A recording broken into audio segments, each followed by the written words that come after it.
fast. Yeah, I'm completely on. I have no problem. I have a photographic memory on this kind of thing. It definitely is. I'm gonna need my memory jog, not for the last thing, but just jogged a little bit because it's been a long time since we played. Yeah. Your reasons for being here were a little bit vision questy. They were a little bit, I don't say vague, but vague. So that would be a little harder to recap. But you're sort of here for your own reasons. You had whoa. You're in Roll20. Yeah, but it was showing me. I don't know why. Yeah, it's I think I have that turned off in a couple places. There's the little gear in the top right, and then under audio and video, I think you can turn that off. And then also I have it so that like my browser will not. Yeah, it won't permit it. Ooh, they changed the interface. Oh. It's a bunch of like tabs and pull downs. Oh, I didn't even notice that, but yeah, you're right. It used to be harder to navigate. Wow. Or yeah, Alex is messaging something. He says he says I haven't heard hear him. Yeah, we cannot hear you. Try to change like your mic. Also, he can't see us. Oh, weird. I mean, leave and come back first of all. Maybe like fully exit Discord, close it, and then come back. Fully exit life. Exit the Matrix. Okay. Jump off a building.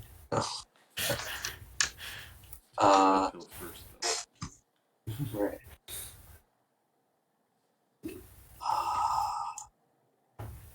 Dice options.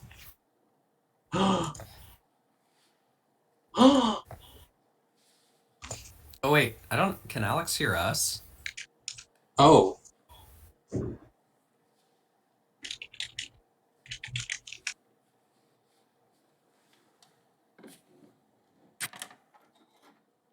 Oh, okay.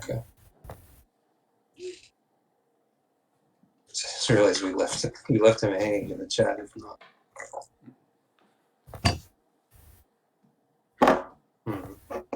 Okay. You could also try the browser. If this is the app of the browser, you can try that app.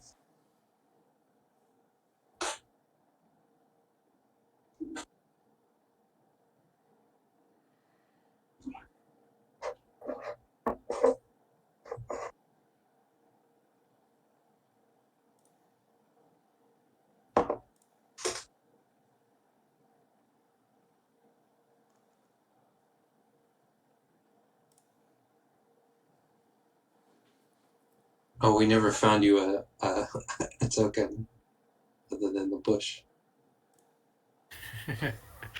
Yeah, I noticed that. Oh my god, the sun.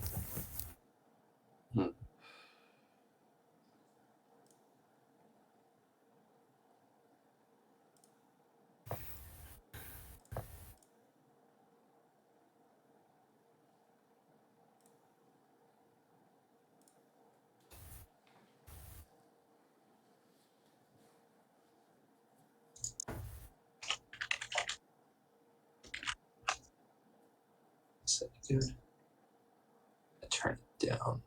No, it's a good one.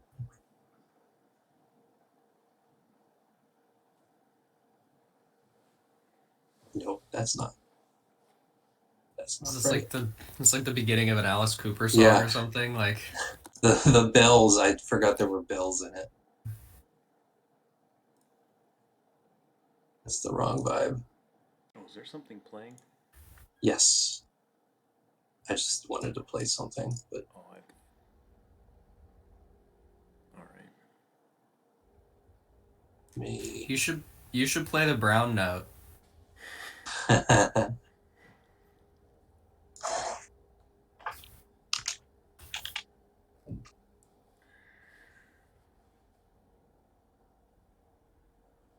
So there was a really funny.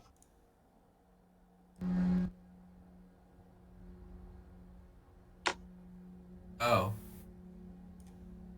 What?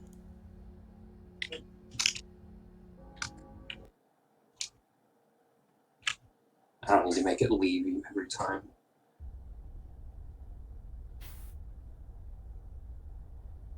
This is not the brown note. The brown note doesn't really exist in a way that like you can play it.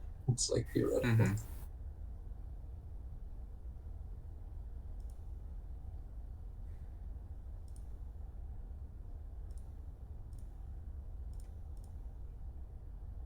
I can't. What is it playing right now?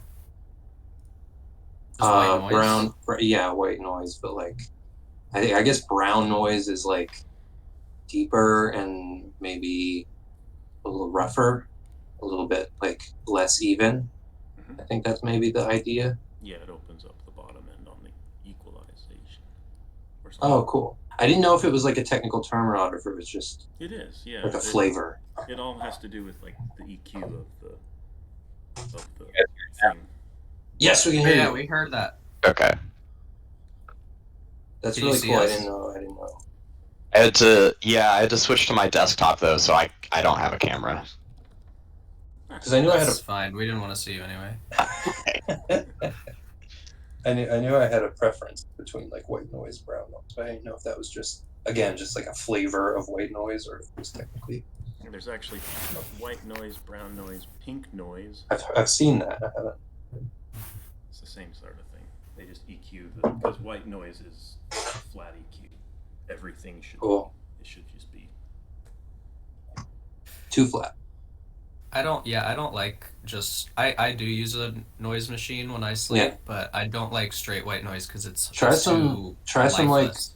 like layered brown noise. Some like there was a really funny one that I sent you. There was like tasty wet brown noise or something like that. I can't remember what it was. It was just like people going too far with the descriptors of the noise.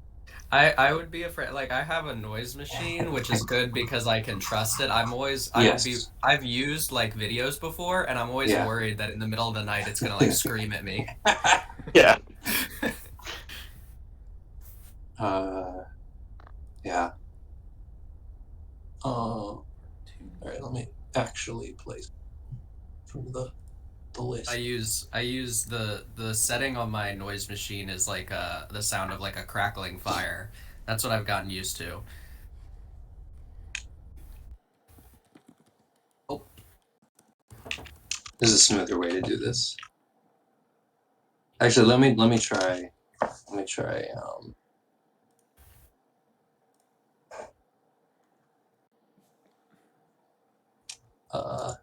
try and see if I can smoothly.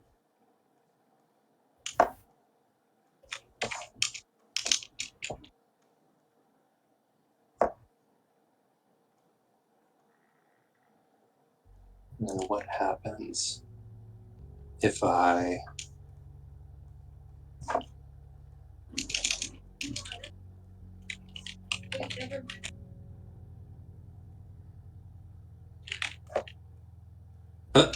error nothing found. All right. Oh right, because I did it wrong. This is very pleasant. This Yeah. music, though. Do you know what it's from? I'm gonna assume it's from the fucking mining game. Nope. It's from a movie. Oh, it's from a movie? Yes. A movie I haven't seen. So it's got to be from one of the Carpenters, right? It is from a Carpenter. Yeah, but I don't know. I probably don't know. Let me think. I'm trying to listen. How do I add a playlist again? I don't remember. Because I'm doing add playlist, but I might be copying the wrong link.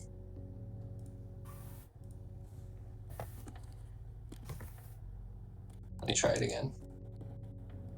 Oh, I'll wait for you to try it.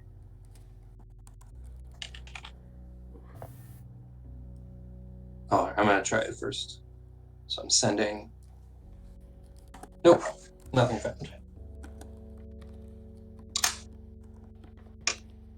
It is from Assault on Precinct 13, apparently. Oh, okay. Yeah. Yeah, the score for Assault on Precinct 13 rules. Oh, good. Cool.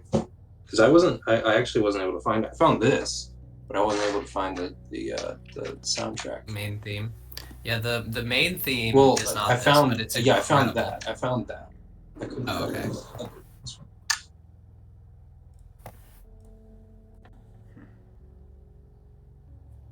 I might have to write this down. I like this music. Yeah, this is from Mr. Ambience on YouTube, who like makes ambient, kind of dreamy versions of all kinds of stuff. Sometimes a little too passive, but you know. I just rewatched Prince of Darkness last night, and the score on that also slaps. Actually, the score on every John Carpenter movie, in fact. Oh. Sorry. Just trying to figure out. Nothing found! Alright, I'll just do it track by track. No playlists today. Add-playlist / add-playlist is what. Oh, add dash! I was doing a space. Yeah. Add playlist. Thank you. Yeah.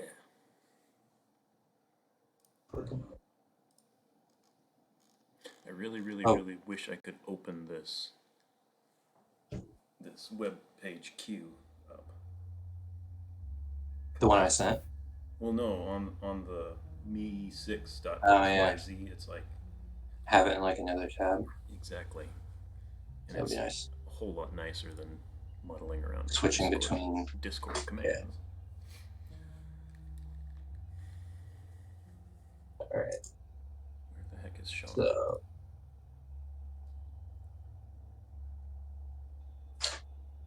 Sean is not going to make it. Oh.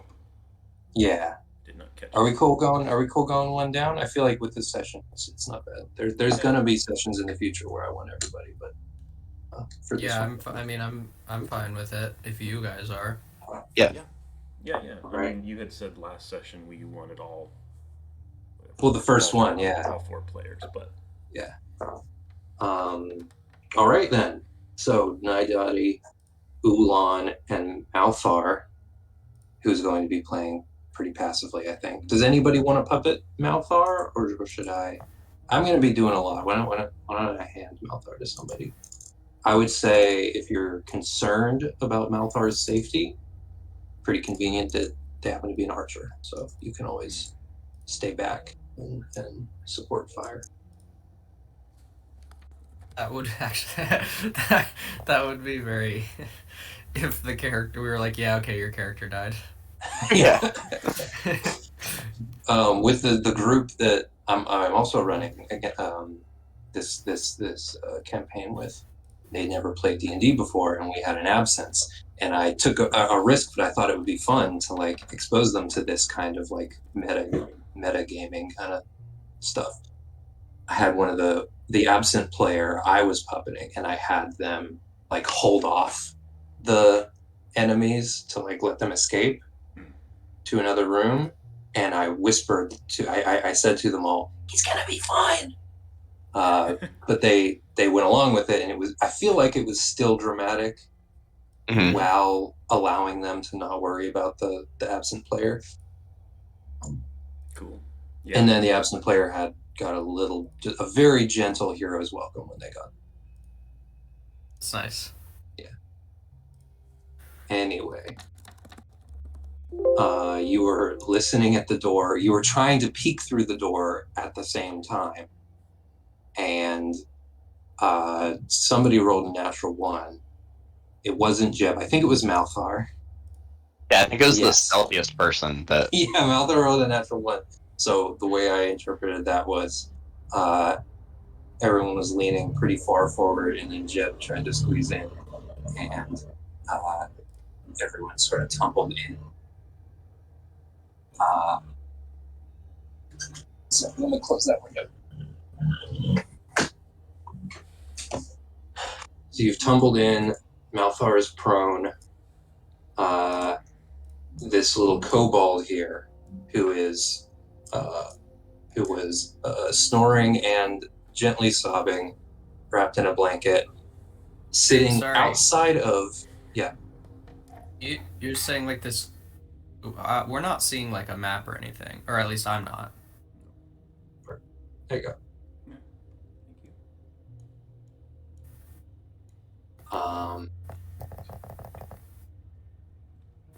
Yeah, this kobold down here. Everyone see it? Yeah. Wrapped in a blanket, sitting outside of, but next to, a large cage with bars that go from floor to ceiling. There's a big fire pit here with, it's still, it might be a little active, but it's not in active use. A table with bowls and small instruments. What would you like to do? Oh yeah, you stumble into the room and this kobold wakes up and starts screaming. Did we roll initiative already? No, you did not, but I think I did say that we would roll initiative when we started, so let's do that. Okay.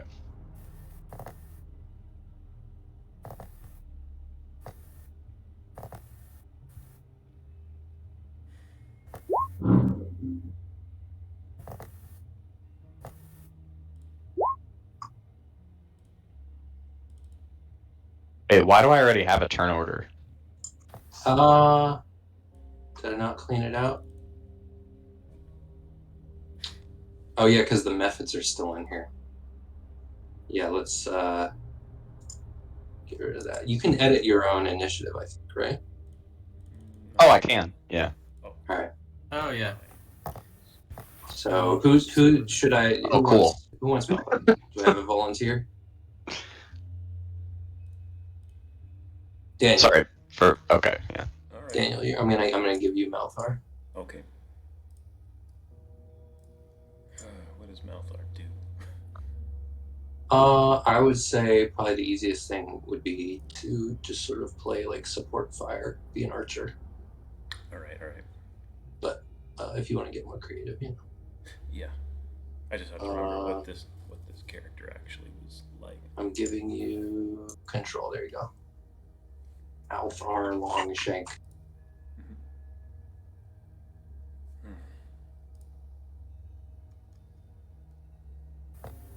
I'll roll initiative for him though. Get him on the board. Rogue Wood Elf. And he's going first, it looks like. She. I have to read. They. He, I think. I'm not sure. Yes! You saw the dice, right? I had a character sheet open, but. Okay. I can see 3D dice rolling on the board. Go to settings in the top right and go to dice options and enable 3D dice automatically roll 3D dice unless you really don't want to for summer. Wait, where is this? Top right, there's a gear. Okay. And then dice options. I see dice options. Yeah, I see it. Automatically roll 3D dice. Alright. So, actually, our Dragonborn is first. Wait, didn't add the kobold for some reason.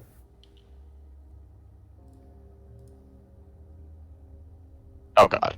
Yeah.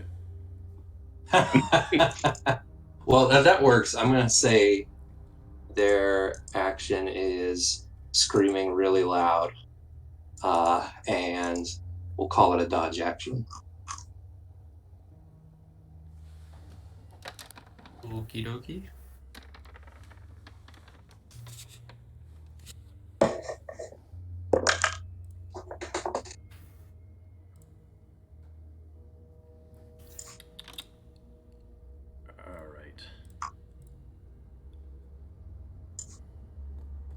I'm going to. I don't know if it would be just a straight intimidation roll, but I will say in Draconic. Stop what you are doing. We are. Not going to harm you yet. Make a persuasion check.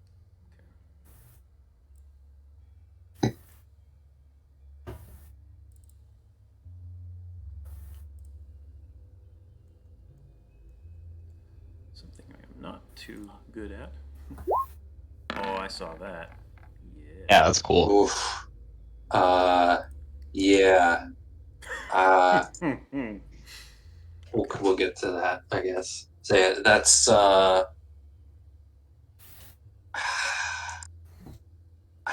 hate calling that your action because I feel like that it just like I feel like that just drives people to fight first. But on some level, it is a risk. Yeah. Coming out and being like, we're not going to hurt you. So I am going to call that your action. Okay. I don't think I have any other like bonus actiony things. All right. Jeb. Yes, let me see here. Malthar is prone in front of the door, but you could squeeze through. Well, you can step over. It'll cost like double movement, but Yeah, I'm gonna step through, like here. all right. And could I do some sort of grapple action with my plant hands where I try to, like, cover its mouth? Yes, you can. That'll be just a grapple check, I think. Okay. So just a straight roll, right? Athletics. You can do an unarmed strike, like attack, and grapple as part of that, but are you not trying to damage? I'm not trying to damage, I'm just trying to shut it up. So just roll athletics. If you rage, you'll have advantage, but you don't have to. Well, it doesn't matter, because... Yeah. 15, and kobold. I did not see my 3D die. Yeah, me neither.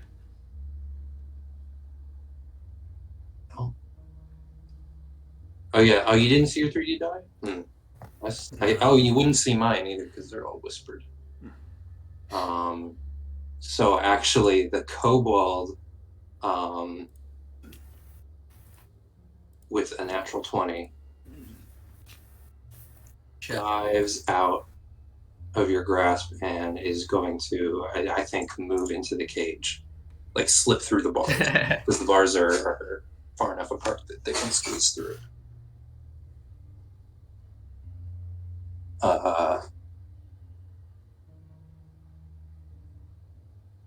Next up, Malthar. Nope. No. 3 kobolds come out of this top door here. Oh, nice. All with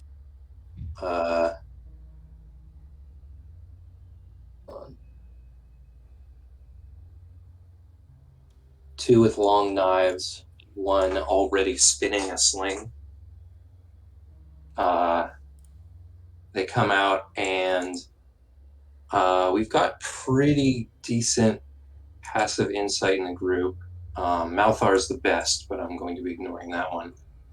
They look ready to fight, but when they see you, they're like startled. They were not expecting to see this group here, but they are ready to fight. So I'm going to see if they attack or if they wait.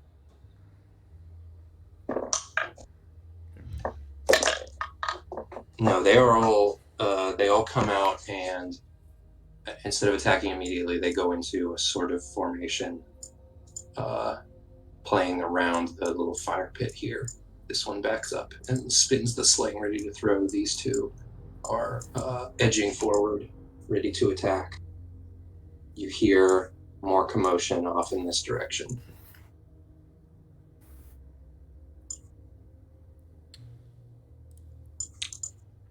Next is a Malthar, who is prone at the moment.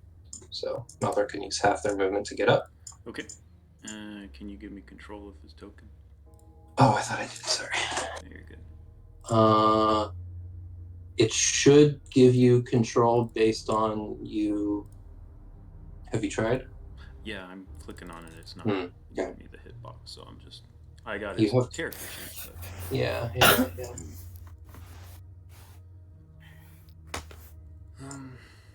I'm not sure. Try now. Try now. We'll fix that later. Where would you like? Are they gonna? Is he gonna move anywhere? Yeah, I'm gonna move him down into the corner at the bottom right Nice. of the cage. Kind of try to use this kobold as a shield, or the bars of the cage as a shield. So, how much movement is... Malthar has 35 movement, so I'll say he has, I mean, not exactly half, but I'll round up. He has 20 after standing up, which means he can use 10 movement to get here, and then, yeah, another 5 to get there. So he can get to the corner. All right. Anything else? At this moment, I'm just going to hold the action. All right, holding an attack action? Yep. All right. Oolon. It's getting tense because these guys are holding attacks. Malthar is holding an attack. What would you like to do? But this is happening within 6 seconds, so it's kind of hard to tell.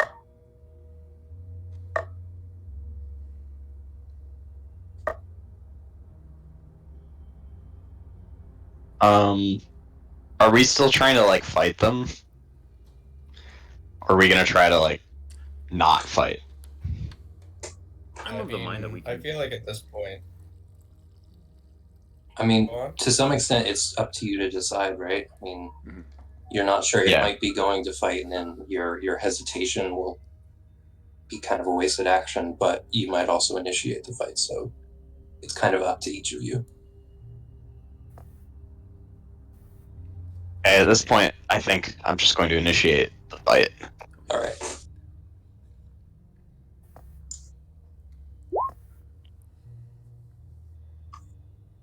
Ooh, I can't see what that is. Yep, neither can I. Well, I don't know what just happened.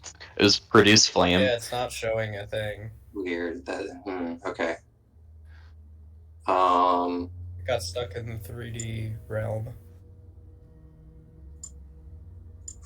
Okay, well I think it's a ranged attack, so I can just roll a d20. You could also open the advanced dice roller, and then you can add your modifier and whatnot. If you know your modifier, that's not necessary. Yeah, I don't know it offhand, so I'll have to check after I roll the d20. Oh, I saw it roll though. 3D. That's great. Okay, what is that? Oh yeah, I saw the 3D one. Yeah, okay, so that's a 16. It's a 16 to hit. 16 against? Ping which one you're aiming. Can I hit the one that's about to sling us? Yes, it kind of seems like that one's in the way. If you take a step over here... Okay, yeah. Or you could step here. You won't be in the fire if you step. Not that there isn't a fire at the... with your perception, you can see that there's like some smoldering coals down there, so you might take fire damage if you walked right across. So that does hit. Roll damage. I think it's a 1d8. I think so too, but I'm gonna check. Yeah, so you just conjure a ball of flame in your hand and throw it. And this kobold is immediately killed. Alright, cool. Didn't realize they had that little health. At the kobold's feet, and it just bursts into a vertical, like, bonfire, and the kobold almost soundlessly, like, shrivels up in the corner. That was, impressive. This kobold is going to take the disengage action because they're still within melee, kinda, and is going to squeeze through the bars over here to this door.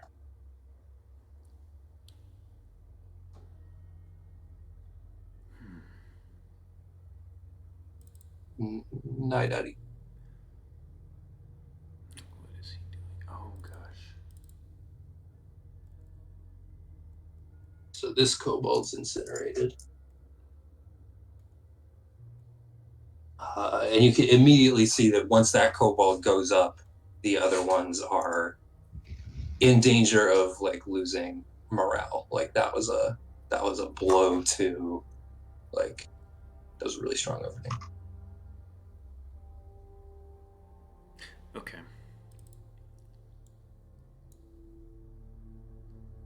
I'll rush them. I'll rush the last two, or the two up here. All right. Gonna run there and hit the one in the corner. All right. Make an attack roll.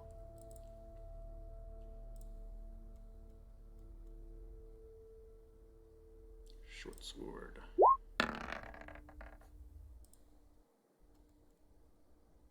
10 does not hit. Okay. And you do not have advantage at all.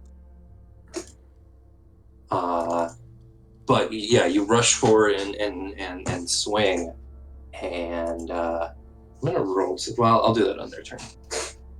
Jeb. So this one is trying to get away, it seems, or going over here anyway. Okay, how much movement do I have? 30 feet, so...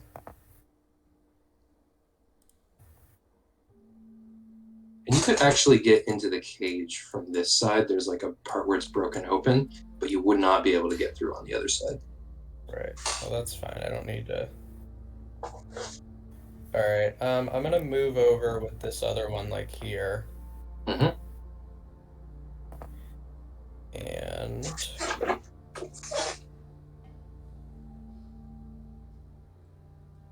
I'm going to...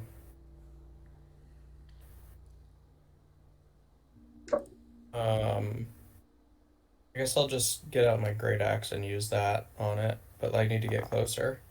But it's okay because I still have a little movement. Yeah, alright. I'm gonna hit it with my great axe. Alright. Make an attack. Mm-hmm. What the hell? Ooh. Oh, nice. It did damage and the attack at the same time. That's good. That's helpful. Unfortunately, why did it's it roll not. twice? I'm not sure, but a 7 does not hit. Yeah, well, it's also a natural one, so... Right, and right. That's an automatic miss.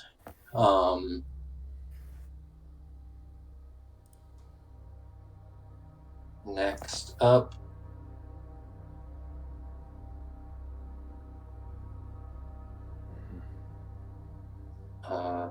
We're gonna dash to make it in.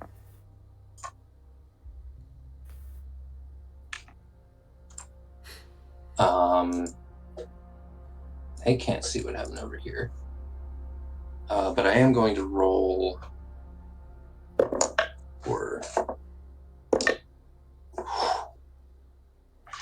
Yeah,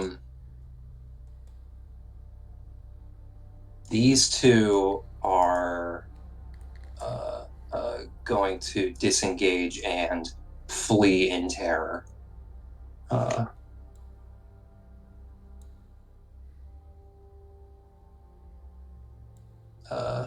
This way.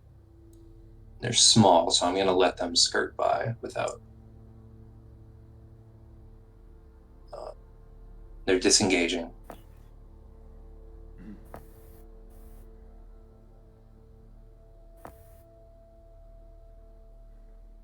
Yeah, they flee in terror, which causes these ones to double back just a little bit. Seeing you guys, seeing these two run, but they're still holding the doorway. These two have spears.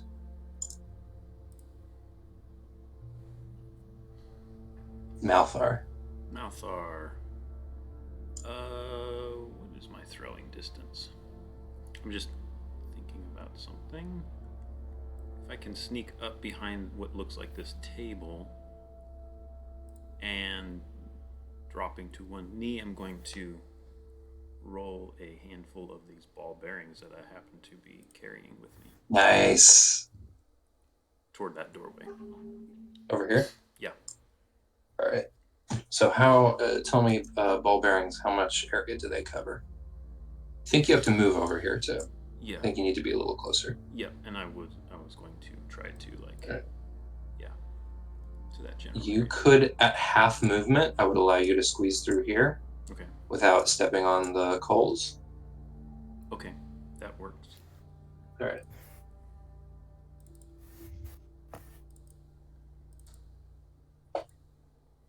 This is the only square where you're definitely stepping on the coals, right in the middle. All You right. can inch around it at half movement. Ball bearings. Oh, come on.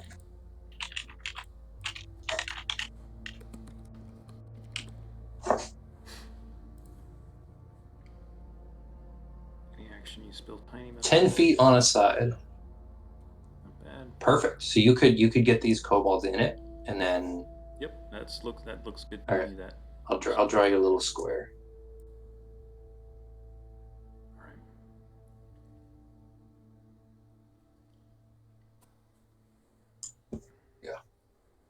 And so you'll have to, I think, it doesn't say how far you need to be, but I'm going to say you need to be within 5 feet of that square. So you'll need to be standing here. Mm-hmm.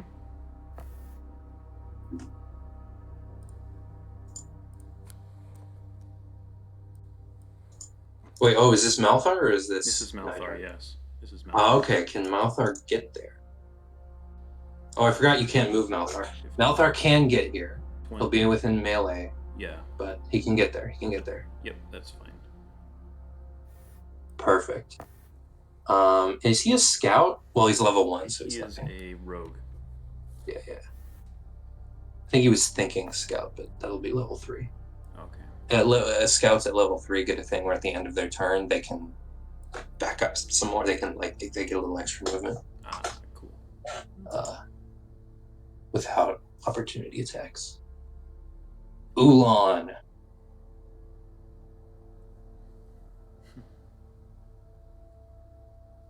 All right. Oh, this is just a table, right? So I don't need to move around that to hit one of these You could guys. hop up onto it, I guess, but yeah, you do have to.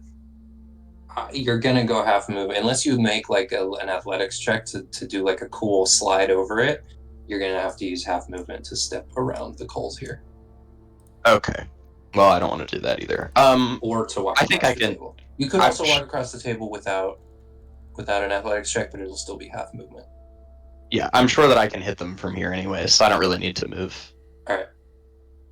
Yeah, these two are not behind any kind of cover. They're fully in the open. Any of the ones back here are going to be harder to hit. Let's see if it works this time. Nope. Okay. You can also tell that these two are fully fleeing. These two still What? are. Which one are you attacking? The far one. This one. All right. Yeah. Oh, you. And I guess I will just have to actually roll it again. Yeah.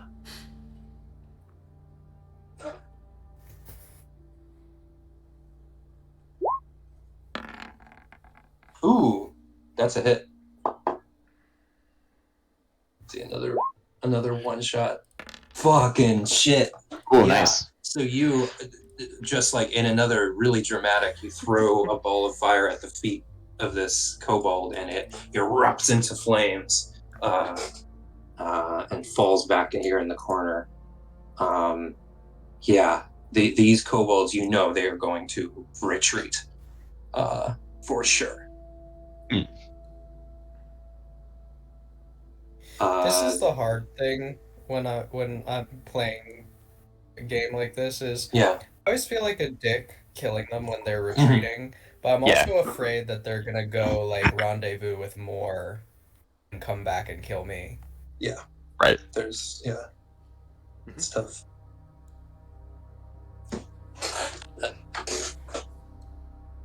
But you do have a choice, which is harder too, because then that makes you feel worse. I have the illusion of a choice. Oh I know no, what I'm gonna do. Meepo. Oh, sorry, you don't know his name. This kobold is going to open this door here, and like the elevator doors in the Shining trailer.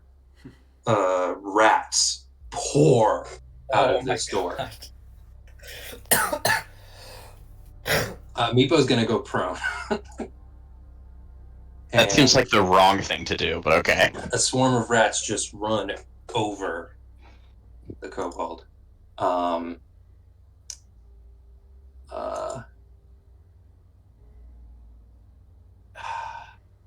Actually, yeah, they're gonna crawl into this room here. You would have advantage on the attack, but if you want to take an opportunity attack, you can. You do not have advantage, even though because they're crawling through a little doorway. All right. You can do your unarmed attack and try to grapple, or you can attack with your axe and try to kill. I'm gonna try to kill. All right.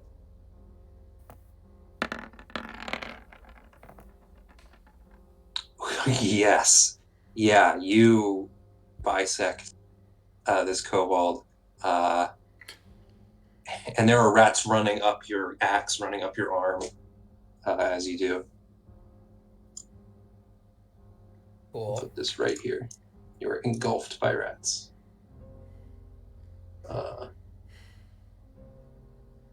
I'll reveal this little room now, because...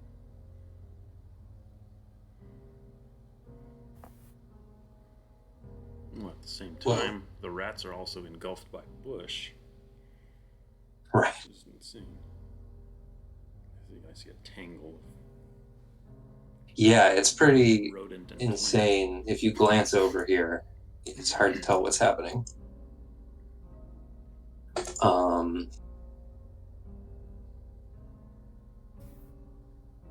Oops. So yeah, you can see this is the only thing in this room was rats and rat food. There was a little like wooden barrier to try and keep the rats in so that you could open the door and like access the rats without the rats getting out. The wooden barrier is fully chewed through. The rats were waiting for someone to open that door so they could spill out. Let me roll initiative for the rats. Oops. I have to make the rats bigger so that I can grab them while they're under. I feel like swarms should be larger than 5 feet anyway. So we'll call this a big swarm of rats.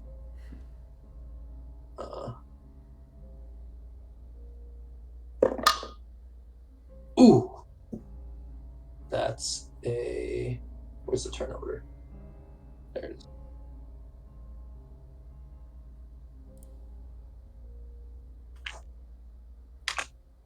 So next up is the rats. You're getting bit by rats. No getting around that. Ow, ooh, ah, ee. Okay, fine. The swarm of rats. There it is. Are we still in, like, turn order? Yes, we are. Okay.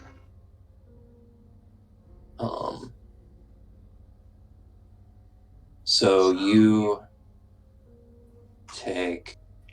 Yeah, that hits. 21 to hit, and you take 6 piercing damage. Okay. Pretty low roll by the looks of it. No, it's about it. Alright, so yeah.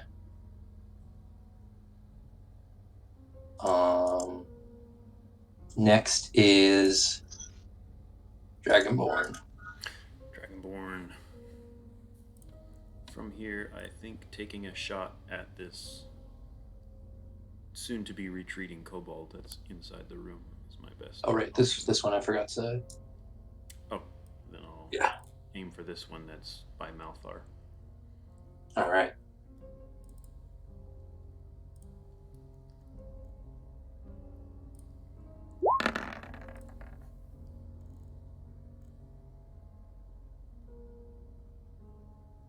Oh, 19 hits. But it's a 13, so 13 also hits. All right. Take him out with a 10. 10 damage. Yeah. Yeah, silently shot dead. Okay. Onto the ball bearings. Jeb. I'm gonna attack the swarm. Yep. Just start stomping and swinging around. Yeah, should I do an unarmed strike or a great axe? What do I... Up to you. I mean, you can attack them like a creature, so whatever you think is going to be more effective. I'll try to attack them with the great axe then, I guess. I've already got it in my hand. You don't think you could grapple them? Yeah.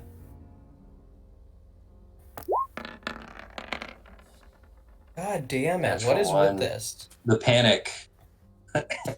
Because there are rats. There's a couple rats in you because your skin is slightly permeable. So that's really getting to you.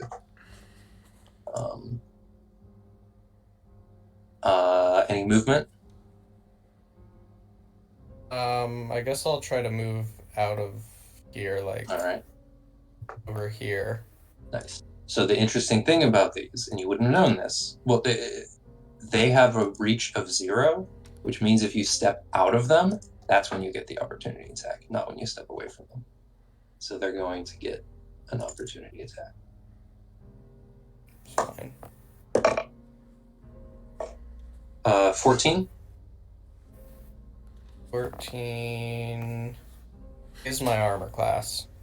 14 is your armor class, so you take, I think it's 2d6? Yeah, 2d6. Grab my 2d6. Use these little ones. You take 8 piercing damage. Okay, I'm very hurt. Yeah.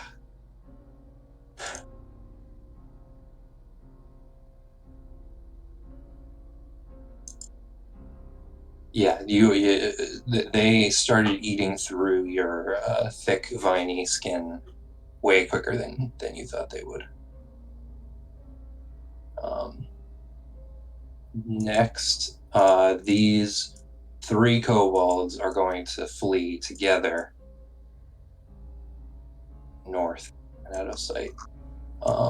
And they are shouting in Draconic, so one of you at least can understand. They're shouting a bunch of things, like one of them shouts intruders. You can hear them shouting something that sounds like a name. They're shouting Udrael. One of them shouts Meepo. Something about Meepo, though. They're not shouting to Meepo. And one of them says fire magic. Yeah.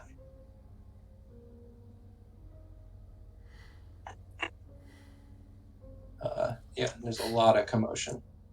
Okay. Malthar. What else can you do, Malthar? You have this room pretty secured. With the ball bearings, with the terror that you instilled in these things. I mean, incinerating 2 of them, shooting one of them down instantly. They didn't see the other one get bisected, but like, you even though Jeb might not feel that way right now, you feel like you've completely like won this room. Okay, I would like to short bow the rat swarm then, from where I am. All right. At least from the kobolds, yeah. You've still got the rat. 23 hits. 5 damage to the swarm. And then if I can, I would like to try to retreat. Actually only take, because you hit like a rat with your bow, they actually only take It's rounded up, I think. Right? No, it's rounded down. So it's 2 damage. Okay.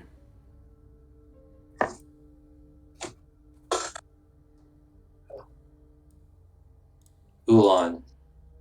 Can I move Malthar? Yes, you can. Yes, you can. Yeah, He has 35 feet of movement, so 5, but I'm gonna 10, 15. I'll tiptoe around this fire pit Yeah. as well, so I'll just hide behind Oolon. Yeah, so you would have 5 feet left. So yeah, you can hide. Yeah, that works. Oh right, you can't move. Yeah, sorry. Exactly. Oolon.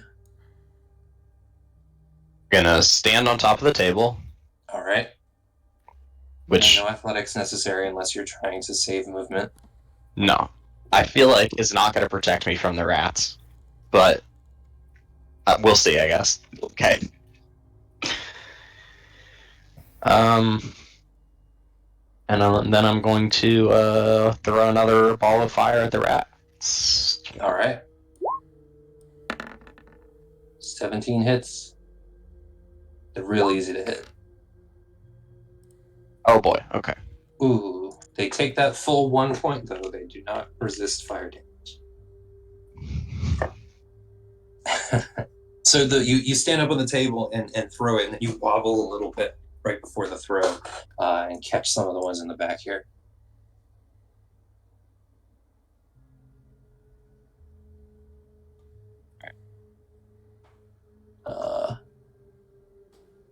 The rats.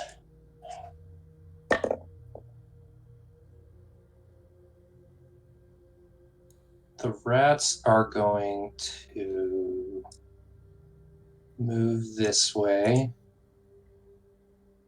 They're not going to attack Oolon. I think being on the table is a good idea. If they really wanted to attack you, they could. The rats are going to move in this direction, and then they are going to make another attack against Jeb because he's fully in the way.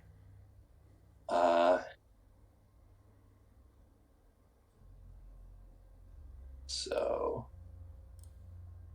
let me see if let me make it so that I can roll that in front of you guys. Kind of want to. Yeah, I'm gonna do it that way. It's only a +2, so as long as they roll under 12, should be okay.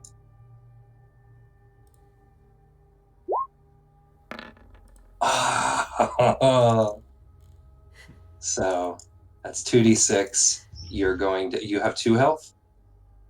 Yeah. Yeah, so there's no way. There's even if they rolled minimum. Yeah. So the tide of rats washes over you, and they continue on this way, and it looks like they're also retreating. Can we have opportunity as they pass? Yes. Okay. The only one who would get one so far would be Oolong. Not Malthar? No. Okay. They haven't. Oh, they're left. still standing right there in the middle of the doorway. Okay. Yeah. Yeah, I'll take a swing at them. I guess Yeah, I can't. Has to be a weapon. Right. Okay. Yeah, I have a quarterstaff. Nice. That makes sense. You just jam down from the table. Yeah. Can I use it two-handed? Mm-hmm. Okay. I wasn't sure if I had to say that I was using it that way beforehand, or if I can just really switch. It's your spellcasting focus, so. Right. Okay. You're not using a shield, are you? No. Yeah, you can use it two-handed.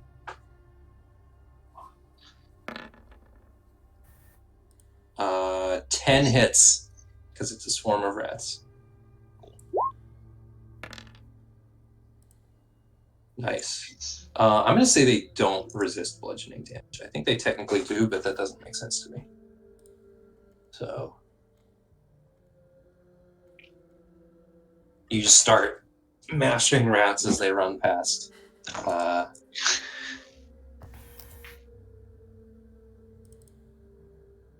Naidaadi.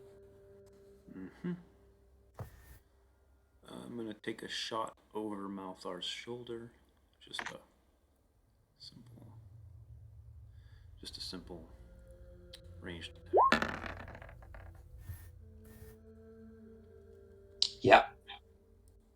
Definitely hits. Even if I gave you a cover penalty, you'd still hit. Right. Oh, good. So that is 3 piercing damage to the swarm.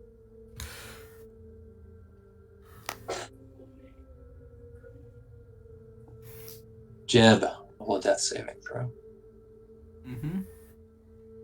Oh, wait a minute. That's not what we're doing What? here. That's not what we're doing here. I need to give you an injury. So you are not actually unconscious. Totally. Wait, I so does always that forget mean that this I shit. would have gotten a It opportunity does. attack? It does. You're prone, so you have disadvantage. So go ahead and roll your opportunity attack. Disadvantage. Mm-hmm.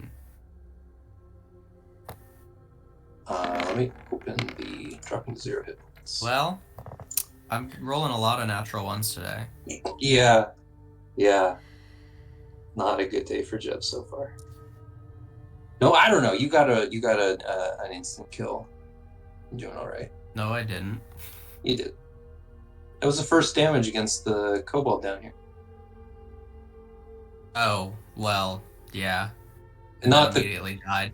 Yeah. Well, we'll see. So yeah, you are knocked prone. You're going to take an injury, and you're currently under the wounded condition, which means you can't concentrate on any spells, or you lose concentration on spells. Your attacks are made with disadvantage. Attacks against you are made with advantage. Pretty simple.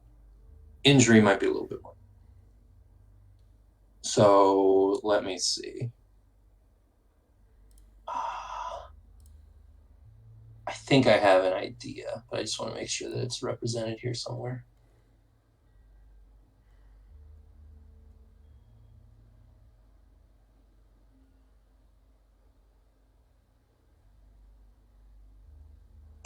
I like this one. Okay. I'm going to give you an injury, but I'm not going to tell you what it is. I'm just going to put this here. An ominous little skull and crossbones. He doesn't know what his own injury is? Nope.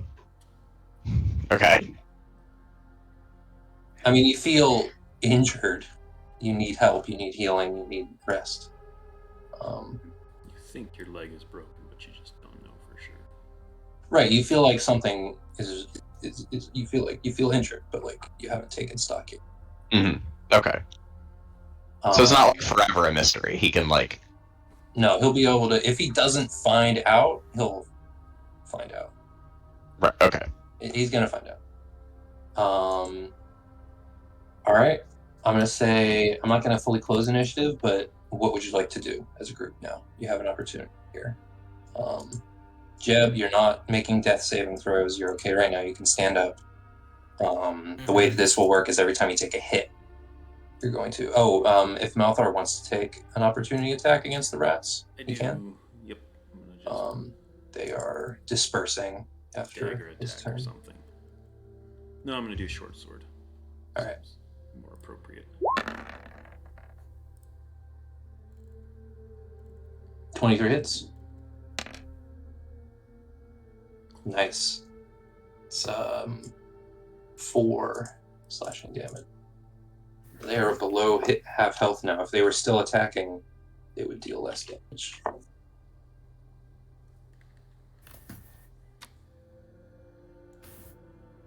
There's still like rats around in the room, but the swarm has disappeared and the rats are no longer attacking. If there are any rats like still present. Yeah, Malthar's also going to leave his ball-bearing carpet in place. This is an interesting one because you didn't necessarily, like by the rules, reduce the rats to 0 hit points, but the rat swarm, it doesn't exist anymore. Right. So you did damage it a lot, and then it chose to not be a swarm of rats anymore, so.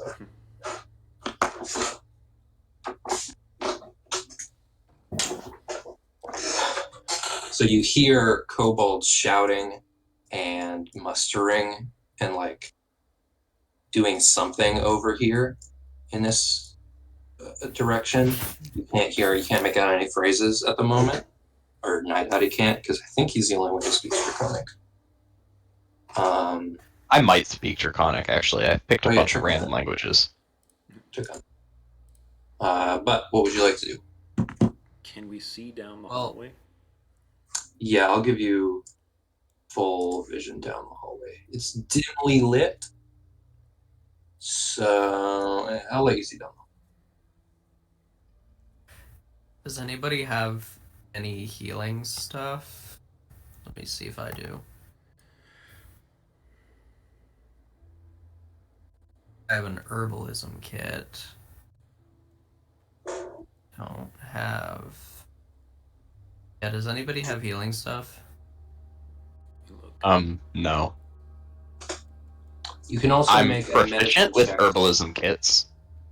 What's that? I'm proficient with herbalism kits. I don't know if that helps us. With the herbalism kit, I would let you make a medicine check to try to bring Jeb up to 1 hit point and no longer be at 0. Am I also proficient with herbalism kits? Because I feel like it makes sense that if you got one as a background, you probably got the proficiency, but I don't know. And I'll let anybody who's proficient in medicine do the same. Not just a random medicine check, but if anyone's proficient. I wish I was. But Well- no. Well, anyway, I'll try to heal myself with this herbalism kit, I suppose. All right. So it is still a medicine check, but you make a. Oh, wait, what is intelligence- everybody's? No, it's not a medicine check. It's if you're using the herbalism kit, it should be intelligence plus proficiency bonus. There is a way to do this on the character sheet, but I think it's slightly complicated. On my tool proficiencies, the herbalism kit does say that it's wisdom as an attribute. I guess that is what you use for medicine, so that makes sense. I don't have, so maybe it should be out because I don't know if this is just an oversight, but I don't have the herbalism as like a proficiency on my sheet. Yeah, I don't know. I feel like I should, but I don't know that know. you got one. Yeah, so yes. Alex should do it. So Alex, you can do wisdom plus proficiency. Oh, I just clicked the tool proficiency, It always which I'm works pretty sure twice. is the same thing. Ooh, yeah. So that's a 20. I'm gonna say with a 20, you not only succeed on bringing Jeb up to 1 hit point, you also beat the DC on the injury. So you go over to Jeb and you find a part of his body that is like the vines have parted and are like chewed open, and there is blood coming out. Gross. You did not expect to see there. But then again, what else would be there? It's, Like sap? I don't know. yeah. But you go to it and you start to like, how do I even begin to close this up? And then you realize there's a rat in there, a dead rat. And that was his injury, is that there was going to be a rotting dead rat inside of him. So you pull it out by the tail and start to close the wound, as best you can.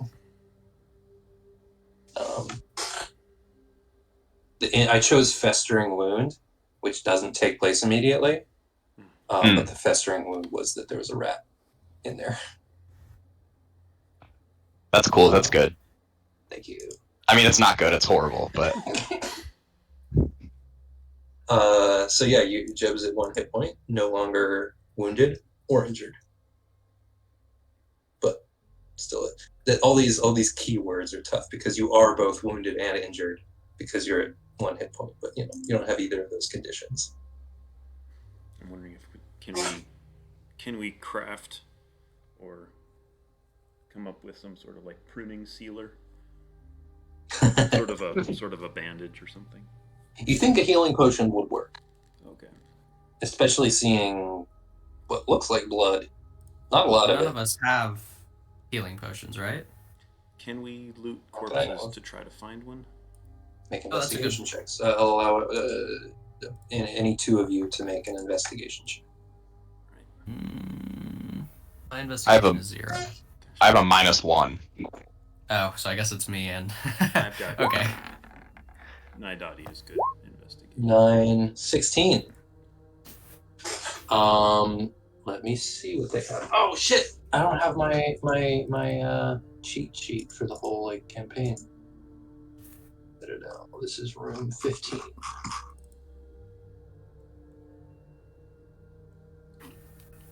Well, the tiny altar in the center of the room, some of the stuff has fallen over. Oolon, you knocked over a jar full of some kind of green dye. A little paintbrush. Bristles made out of some kind of hair you have to identify. But there are 4 tiny jade figurines of dragons, worth some money probably. Very cool. So you can add, anyone who wants can add 4 tiny jade figurines, or you can add jade dragon if you want. What? Wait. Let's say 1. 1 each or 1 total? One each, so 4. Mm-hmm. Okay, I'll do it. A thorough search of the fire pit. You do actually see another jade figurine in the fire pit. It's a little charred, but it might be able to be picked up. On the kobolds, they don't have any money. They do have weapons that are kind of they're well enough made, but they're stone, not metal, so they wouldn't serve you very well unless you were short on javelins or something, short on spears. There's 2 spears. I'm up for picking up a couple of javelins. All right. They're not javelin. I misspoke. They are spears, so they're not quite as good for throwing, but you can throw them. Okay. So, decent throwing weapons. All right. So 2 spears. You can take 2 spears. Are you a strength guy? Who? You, Naidaadi. We're playing D&D. None of us are strength guys. Because thrown weapons use strength rather than dexterity. Naidaadi is really good on strength. Oh, good. Okay. The kobolds have, I would say you could take a day's ration from each of them because they all have a surprisingly decent chunk of some kind of dried meat. Hey, it's 420. Nice.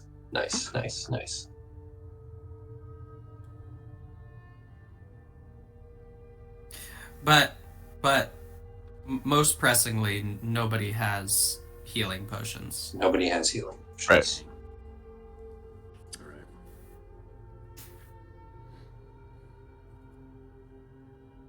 You can also explore this room here because the door is open and you can easily see inside that it doesn't lead anywhere else.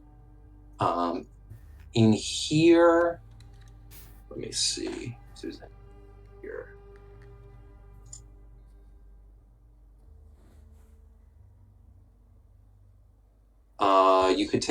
Somebody could take another day's ration from there if they wanted.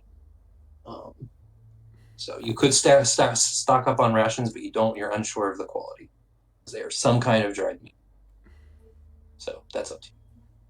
I guess I'll take another day's ration.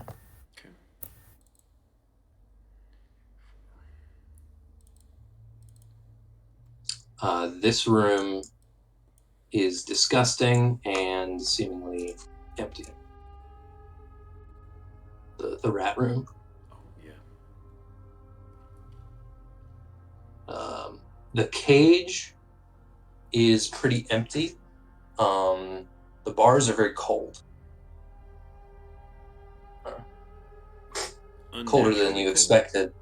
Colder than you expected when you touched them. Colder than, the metal, like the handles of the doors that you've touched. But Contemplating if they are attached in some way to that weird elemental vent that we found. The boiler thing.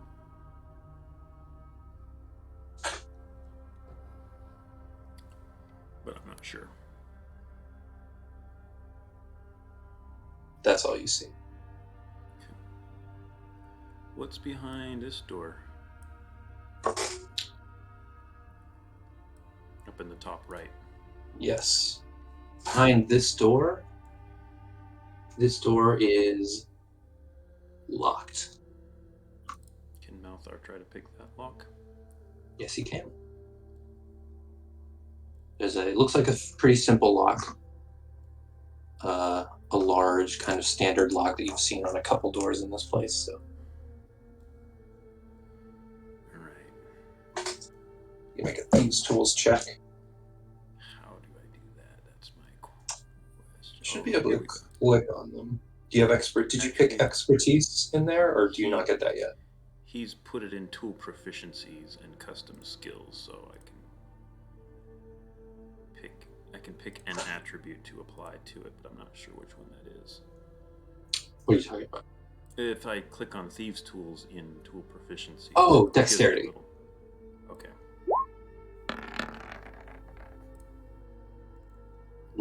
Absolutely, effortlessly pick this lock. Cool. You don't even have to tell the others that it was locked in the first place. If you don't want to, they don't even notice. You just go over to it, locked, pick, open. Nice. There's a hallway on the other side.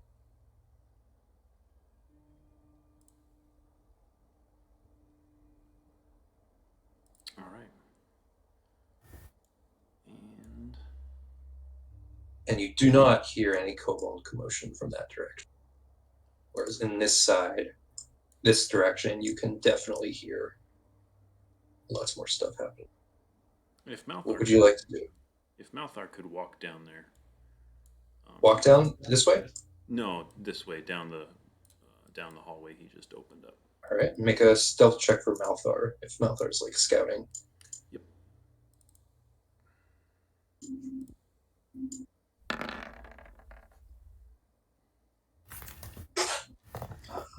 And a perception check. Man. Whoa. Awesome. You do, unless you have a light source, it's still at disadvantage because dark vision, even in, it's pitch black over here. He does have a hooded lantern. All right, if you want to take that out, you can have the natural 20. Otherwise, it's a 16. I'm willing to stick with the 16. It's fine. All right. There's another door here. Do you want to try it? Sure. It's unlocked. Very carefully open that and peer through the crack. An empty room with another door on the opposite side. With a 20, or no, it's a 16. Yeah. So it's an empty room with another door on the other side.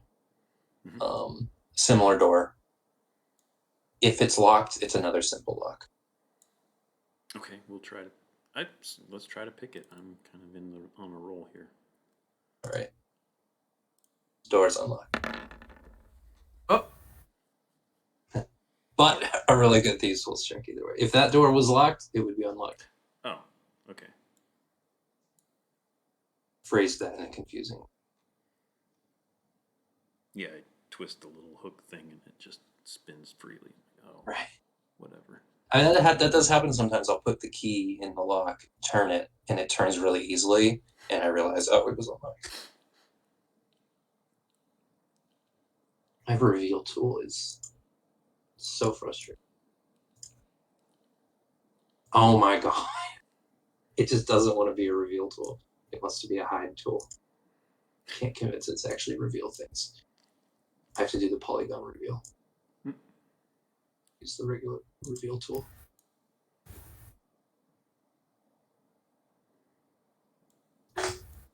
Open the door, see a hallway ahead, still dark, so you can only see about, well, you can see pretty far, I think, 60 feet. Okay. So I'm going to reveal reveal 60 feet in a straight line.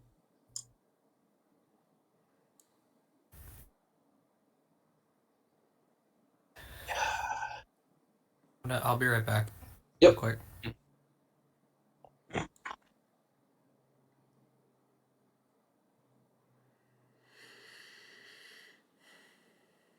All right.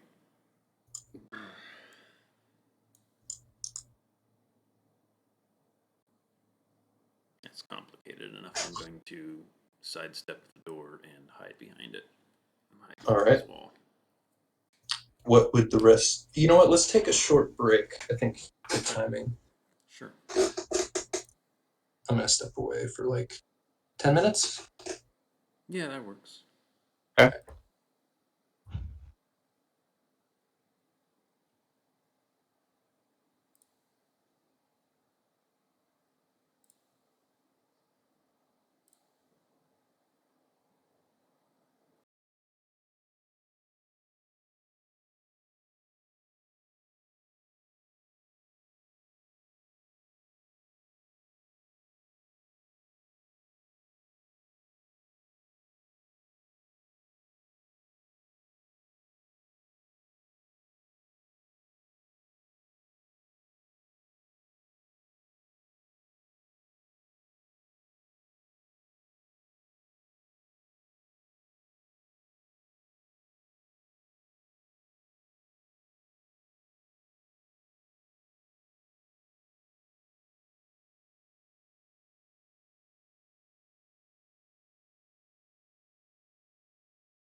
break something?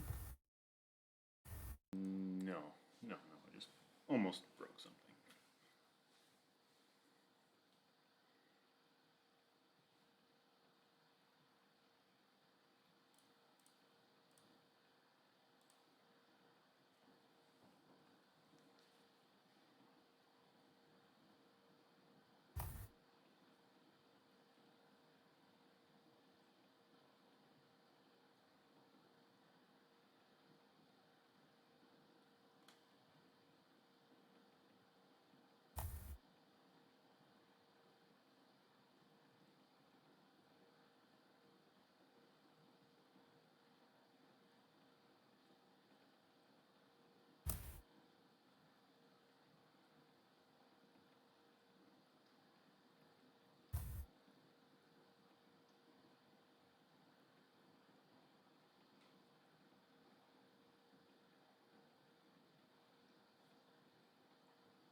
So you saw that Malthar scouted ahead a bit.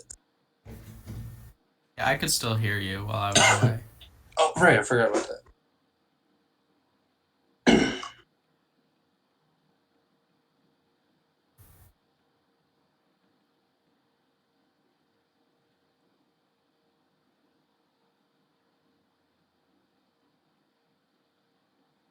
Also back. I don't know if you were waiting for me. Partly, but I was also thinking. All right, so Malthar's gone scouting. You guys are searching the room. You hear more noise from these directions, and you can tell that there are kobolds inching their way along this path here, and you see way over here a kobold with a bow this time, peeking its head around this corner here. They look like they are they're up to something. What would you like to do? Kobolds are on the move, basically. Yeah. I guess I want to follow.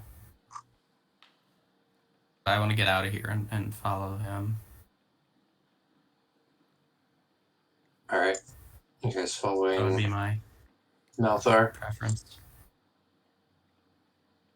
Okay. Everyone following Malthar? Yeah. All right. This door was locked. Would you like to lock it behind you? You guess that the kobolds probably have a key if they live here, but you're not 100% sure. I mean, Oh, wait. can't hurt. Don't know if you can. I suppose because you picked it so well, I'll let you lock it with your lockpicks. Nice. If anybody has lockpicks other than Malthar. Oh, right. Yeah, you'd have to send Malthar back to do it then. Up to I'd prefer to leave it open then. But Yeah, that seems fine too. Doesn't seem worth going out of our way. So you catch up to Malthar, and he can describe this hallway here. See a door here, a fountain here, although he hasn't gotten a close look at it. Again, dim light. Darkness for anyone without dark vision. And then there's something way ahead, what looks like doors or bars or something far in the distance. What looks like cross paths up here somewhere. Right. What would you like to do? You back there, Oolon, or are you up here? Oh yeah, sorry. I can't move my character. I don't think it's your fault. I think that my computer is just freezing again. All right, I'll try and keep Oolon up with the group.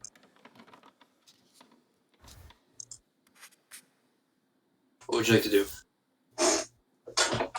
Again, pitch darkness. Unless there's a light source. I could make a light source unless we're trying to be stealthy. I mean, I guess we are, but it seems like it's not gonna be very good to be in pitch darkness if we can't see. Let me just light up my hooded lantern. That's a smart one. It'll be Okay. better than conjuring something. Malthar's hooded lantern or Yeah. Malthar. It's Malthar's. I'll give Malthar a radius. It might be. I might then get rid of it because it might be obnoxious.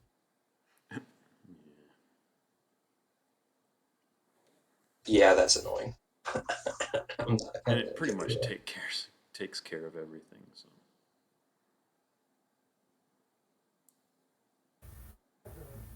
Can you guys still hear me okay? Yes. Yeah. Okay. I can hear you fine. You're all like breaking up for me. I can still mostly understand things though, so I think it's okay. Okay. Honestly, the internet always gets bad around this time of day for me. Yeah. I assume it's like people getting home from work and stuff. So yeah, definitely say something if you don't understand something. It will not be annoying. Okay. All right.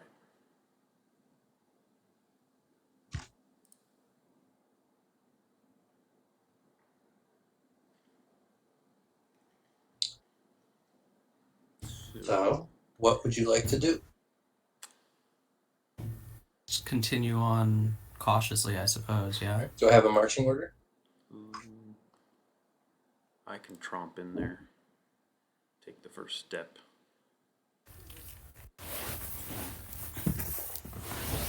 Yeah, I would like to be somewhere in the middle. Right, yeah. Since I only have one hit point. I'll be at the bottom. Okay. Or at the back. All right, Malthar can. Where did Oolon go? Did it?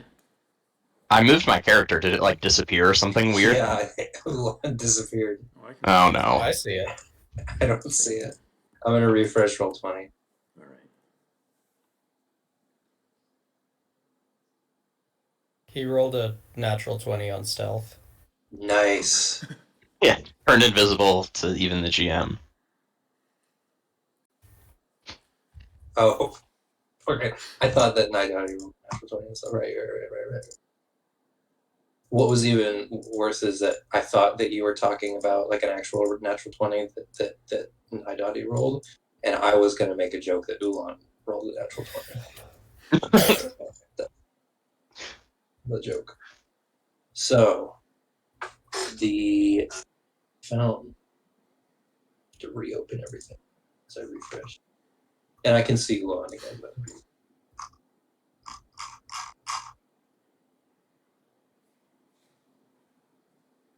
so this door, this is a stone door, and it has a relief of a dragon falling, like limply falling with its wings up, and it's like its back down, and a ravine, like a crevasse opening up in the earth beneath it. The fountain is completely dry.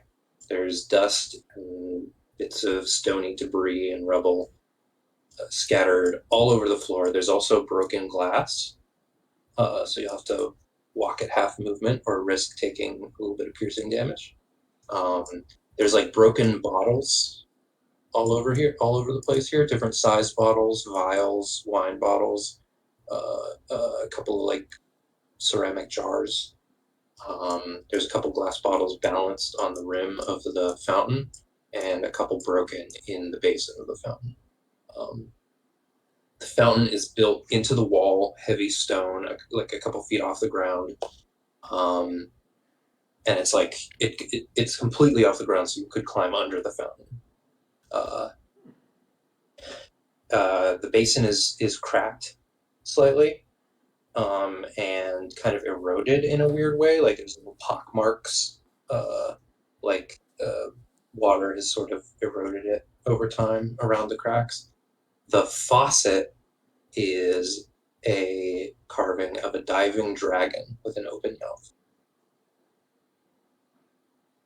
Like it's diving into the empty basin. Cool. And there's draconic writing on the bowl. Do you read it to yourself or do you read it out loud to everyone? Out loud. It says, "Let there be fire." And as soon as you say it, you hear a deep kind of rumble from this wall.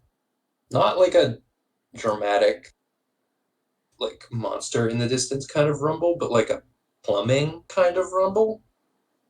And a thick stream of black ooze dribbles out of the dragon's mouth into the basin. And it just keeps like oozing out in a stream.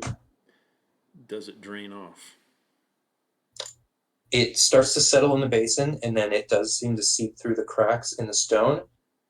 You watch the floor underneath the basin, and as soon as it drips out of the basin and hits the floor, it sparks with green light and catches on fire. And as soon as it catches on fire, the fire rises up and ignites the rest of the ooze. And there is noxious green fire burning in this basin here. Cool. What do the rest of you do? Because you can smell and hear this fire. It smells like battery acid. Okay, I only caught part of that. Is it spreading? No, it's within the basin, but it's a little bit like a grease fire, where it's like, it's kind of scary how tall it is. Mm-hmm. All right. What are you all doing? Can any of us do like an Arcana check or something to see if we Absolutely. know like what it is? I would allow anyone who's proficient to make an Arcana check, and I'd also allow Naidaadi to make one regard. To what? So I have a 0. Make an Arcana check. Okay. I have a -1. I have a +1, but no. Well, if anyone's proficient, you can make it. Otherwise, Oh right, yeah, no, I'm not proficient. except for Naidaadi, you can make one. Yeah, I'll just take my +1. Natural 20? Nice. That's Dragonfire, baby. And not only is it Dragonfire, it is Black Dragonfire. Hey, that's my kind of jam. Which does what? Acid damage. Mm-hmm. It also I isn't was hoping hot. you would say it would heal me. It isn't hot, but it does rapidly corrode pretty much any material. It corrodes stone, it corrodes metal. The basin doesn't seem affected by it, but as soon as it touched, so it didn't even ignite. But as soon as it touched other stone, it ignited. But if I were like huck one of the... Yeah. It also doesn't seem to corrode glass, which would explain all these bottles here. It seems like people could collect the acid from this. It was sort of like a combination of a vial of acid and a vial of alchemist fire. I mean, this is a natural 20, so I'll tell you exactly what it would do. If you collected some of this, it would be hard to do now because it's ignited. But if you collected some of this ooze before it touched the ground, it would remain inert. And then as soon as you shattered the bottle by like throwing it, it would spread and burst into flames. Cool. I want it. Do I have a jar? Oh, You no. might have to wait a bit because right now it's too dangerous.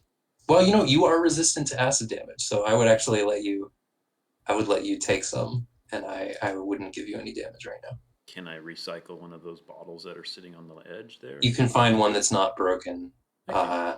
and it has a very old cork next to it. You probably the cork is suspicious. I will, You might. Yeah. Go on. I mean, I'll use my bedroll or something to like keep it propped up as I'm carrying it along. All right. So you can carry that around, but you'll need like a proper vial that you buy. Mm-hmm. If anybody has a kit of some kind that would have a vial as part of it, a glass vial, but then you could actually like store it. Otherwise, you're gonna have to bring it.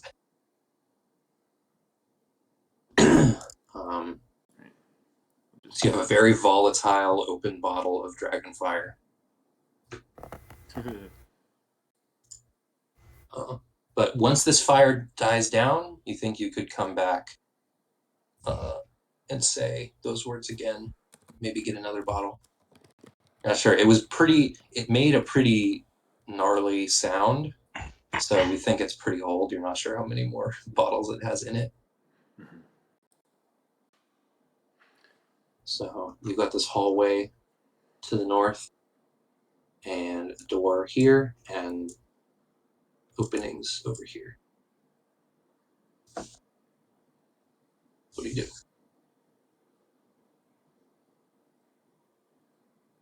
Is there any writing on this door? No, but there's a relief of a falling dragon. Right. Is it unlocked? It is luck. And it looks like a slightly more intense luck. It doesn't look as intense as the dragon door that you tried to lift. It's closer to the stone door that the elementals were behind. It's more like that. It's a stone door with a lock that you could pick, but it's going to be challenging. I see. It also looks very challenging to force. To what? To force open. But you could try. I guess I could try. Unless you want to try to pick it. Well, can we listen at the door and see if we can hear anything behind it? Yes, you can listen, you can check for traps. So somebody can make a perception check and somebody can make an investigation check. Or, and I'm just giving you this because this is like, we were still figuring out the characters. I think if you click on your thieves tools and choose intelligence, I would let you use that to check for traps rather than investigation. If you're specifically checking for mechanical traps. A 1 in. What does everyone else have? Malthar has wild perception. Malthar has like 15. Oolon also has 15. Yeah, one of them should do that. Let's have Oolon. So Oolon's in the room. Sorry. We'll say everyone's in the room now. Yeah. Well. Yes. So, okay, perception checks. Listening at the door. There does not seem to... Were you listening at the door, Naidaadi? Or were you checking the door? That was just looking at the door. This was Okay. Malthar. That was Malthar that rolled, though. 15? Yeah. Oh, I see. Yeah, Yes. So listening at the door, that's okay. You should say, if you say I or me, I am going to assume Naidaadi. Okay. There is no sound from inside, from beyond this door.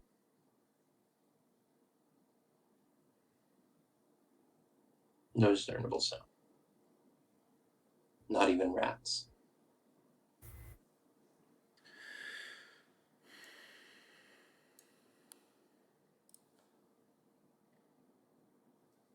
Not even a mouse. That reminds me, no sound. So does someone want to try to pick it, or should I just try to like break it down? The imagery is kind of red. Generally, making me I wonder. feel like you have figured out at this point that if you force a door, it might damage the lock, which could hurt any attempt to pick it. Malthar can give it a shot. Right.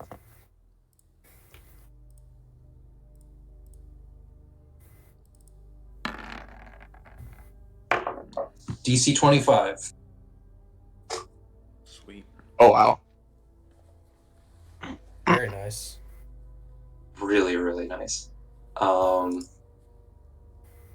Yeah, the door opens and air rushes in.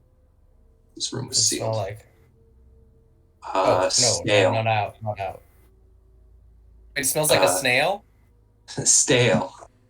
Oh. You can smell the like some air will come out, but the pressure has to equalize slightly.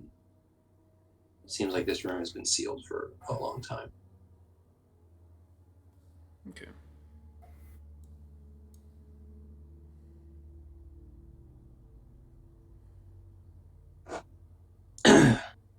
You going in the room?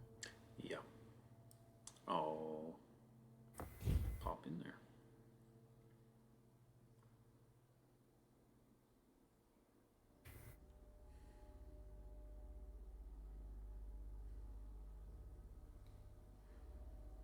Everybody, or Yeah. I'm moving people because some people can't move. Mm-hmm. Yeah. So, but you know, move yourself where you want. Yep. You see,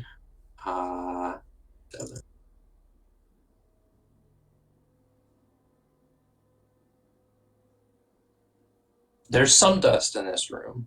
It's especially now that's been kicked up, but it's heavy dust that's like been in the same place for a long time, so it's only just getting loosened up. It's in clumps. You see 5 vertical sarcophagi with pretty detailed reliefs on each of them of a tall elven armored figure with their arms crossed in front of their body, a scepter in one hand, a scimitar in the other.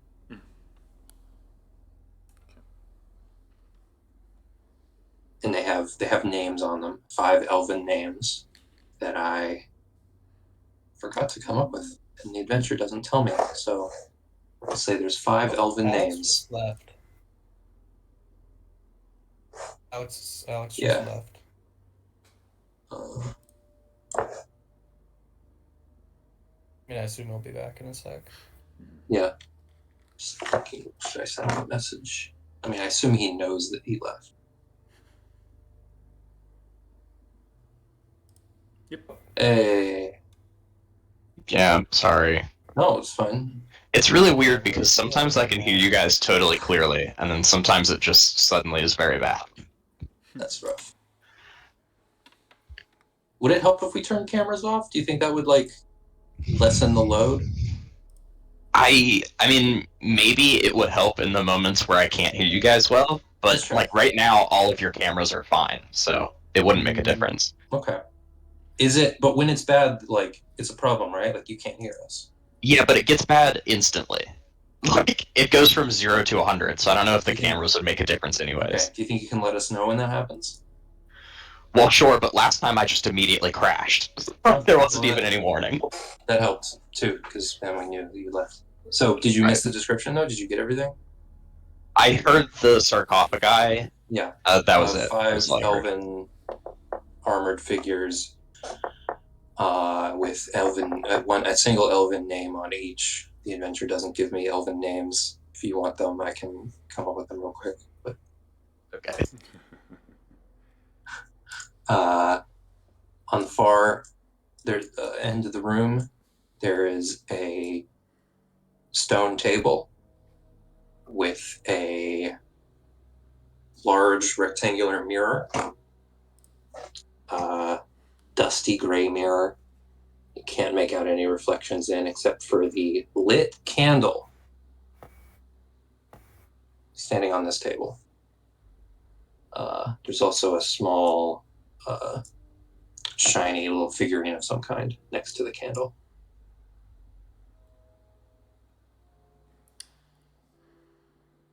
What is the figurine made of? You walk up to the table. The figurine is it's a small milky white crystal skull. The candle is in the shape of a curled serpent, and as you step over to the table, you notice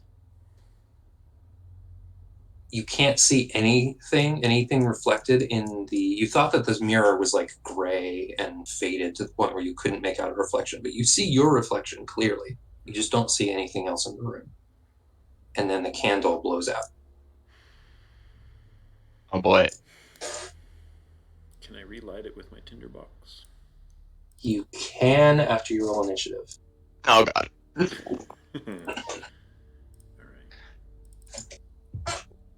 The door, it begins to shut. I'm going to give the door an initiative roll also. I'm going to say the door goes on initiative 10. And it will just close on initiative 10. It's not going to be like... Alright. Malthar's roll is whatever that was, 23. 23. Okay. You can see the door start to close, but you know Jeb's not going to make it out. Not on his own initiative.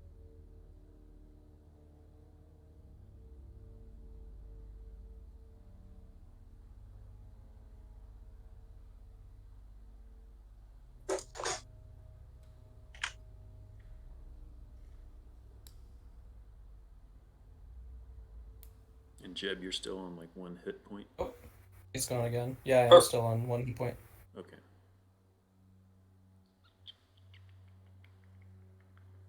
Alex made it out of the room. And just no warning. Yeah. Well, but we knew that something was up as he left, so that's good. No, it's perfectly fine. Anytime we have to like stop doing stuff and wait for you to come back, I appreciate that because I get to think for a second. There we go. Question. Uh-huh. Why does Naidaadi have a medicine check macro? I don't know. I didn't make that. Nor did I. It's just a button sitting beneath the whatever thing that is. Weird. I don't know. I don't know what's up with that. Okay. Is this called medicine check? It just says Naidaadi Majarta, medicine. Okay. I'm thinking, oh, well, if I've got free medicine check, maybe I can go and help Jeb out. Yeah. So Jeb, your play style right now, if you're not running, is gonna be like kill or be killed. I mean, yeah, pretty much. I mean, I just can't get out, so. Yeah. Is there a chance that Malthar could possibly help to drag you out as like a half movement action? That is possible. Okay. Before Malthar might be able to. If Malthar used his action to do that. Yeah. Because that's my initial thought. All right. But at initiative 10, I'm gonna. Let me see. This is completely unnecessary, but I'm gonna try and add door to the turn order.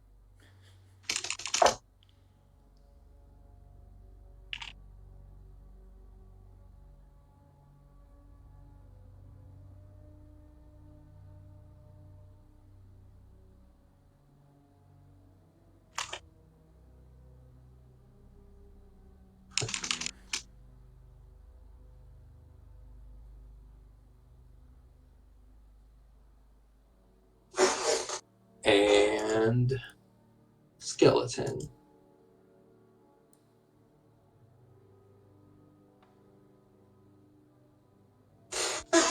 So the sarcophagi all swing open, and a skeleton wearing scale mail and with a scimitar and a scepter Snail?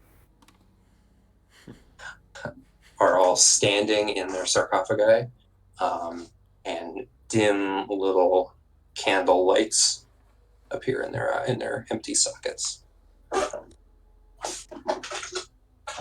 Naidaadi, what do you do?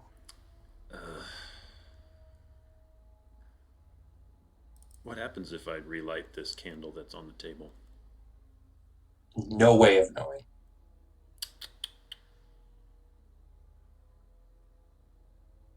Not that I actually can. You're not proficient in Arcana, right? No. You have no way of knowing. Okay.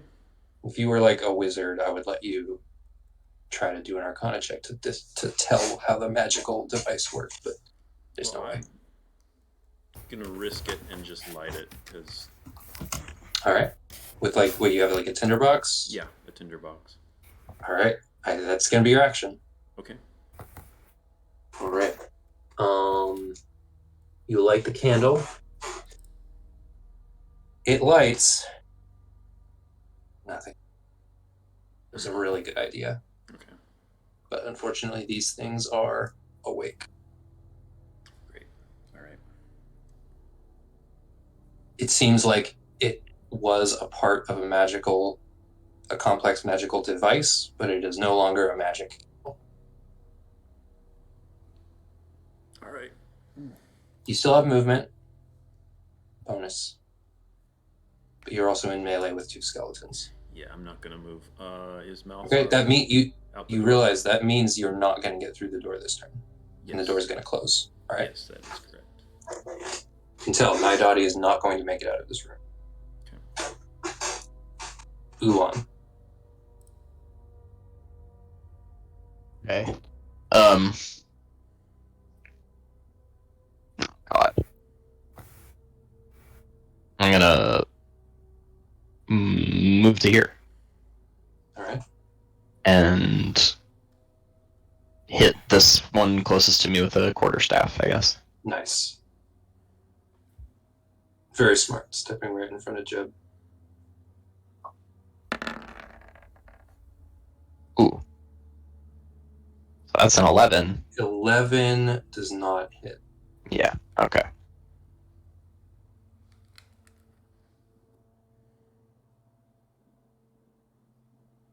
Figure it. They do not have more to unattach these. They have. Sorry, I'm trying to figure out their armor class right now because it's they have the skeleton armor class, but I gave them better armor and then forgot to.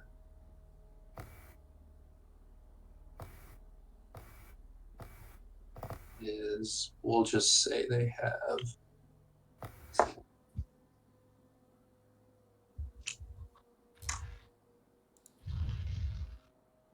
Yeah, that's safe.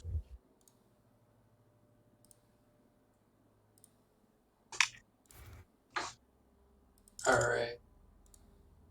Next up is the skeletons.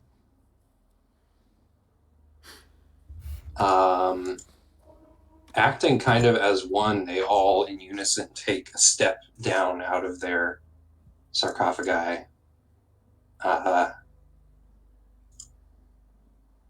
And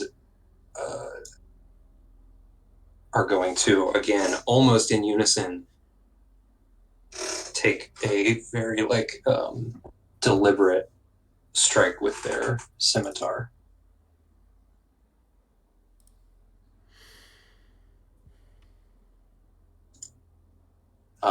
Against, let me, the digital rolls are gonna, so against Oolon, 14. Let me check. I think that hits. Yeah. You take 3 points of slashing damage. Okay. Against Malthar, natural 1. 3 against Naidaadi. 2 hit. 3 hits. A natural 20. 4, which is not a hit. And a 10 plus 4, it's a 14. 14 to hit or 14 damage? To hit. That will miss, I think.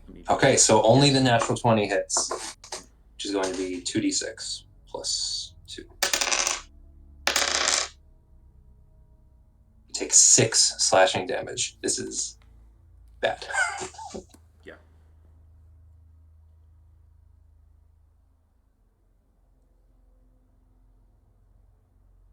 The door closes.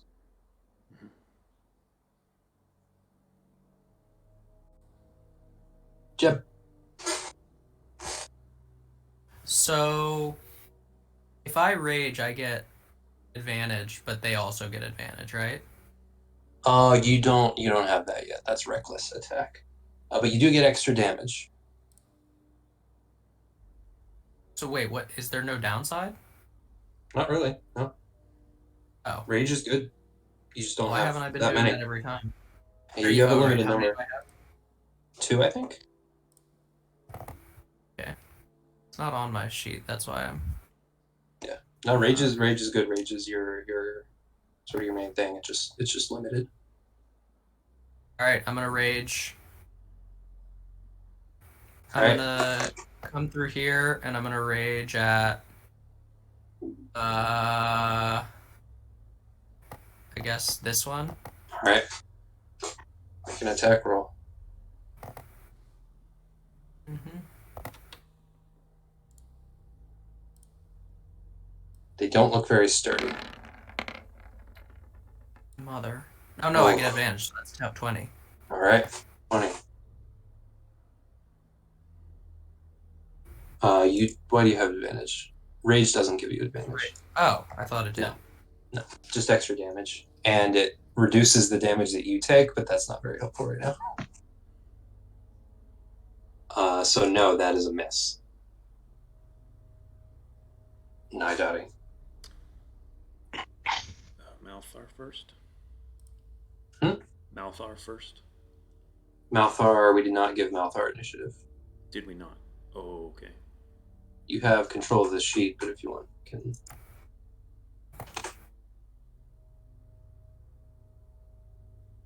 Okay.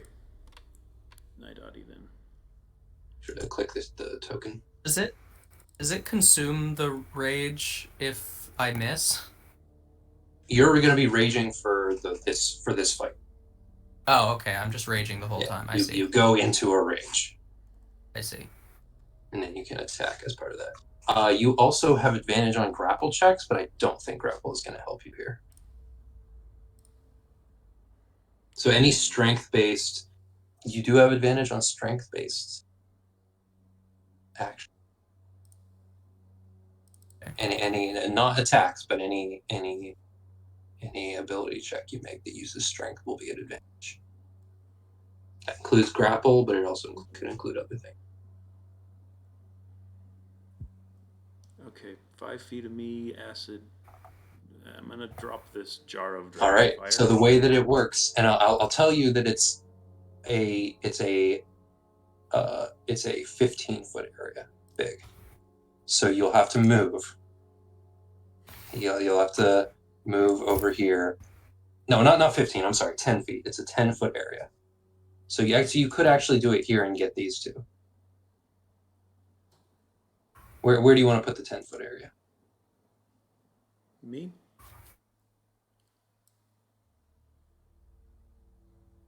The bottle. The bottle, yes. Let's go right here. Nice. Right, so you throw it down, and the room is lit up with bright green flames. These skeletons are immediately going to make dexterity saving throws. Fail. Fail.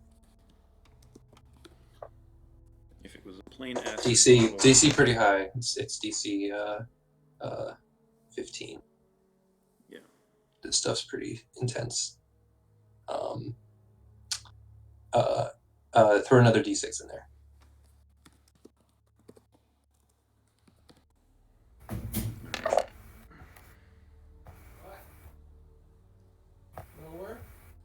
So 9 total. Total.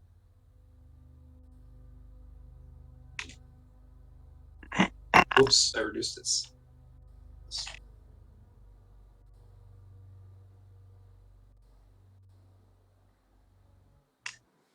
So those take 9 damage. Completely engulfed in green flames. They're still alive, but they're still taking damage too. Okay. I'm going to Oolong. also jump on the table if I can. All right. I'm going to give this one an opportunity attack against you, but disadvantage. Okay. Just because I feel like it, because there's like just fire and stuff, and you're jumping.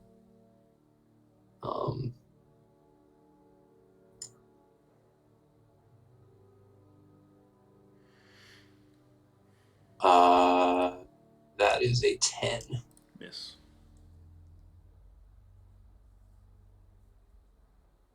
Oolon.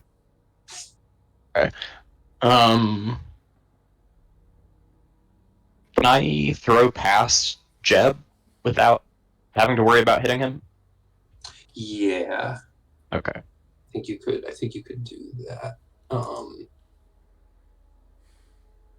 Because you can, and we're so close together, it's so mushed in that I think you can communicate to Jeb to like lean over. Mm-hmm. Okay. So I'm doing that one at this one. All right. 16 hits.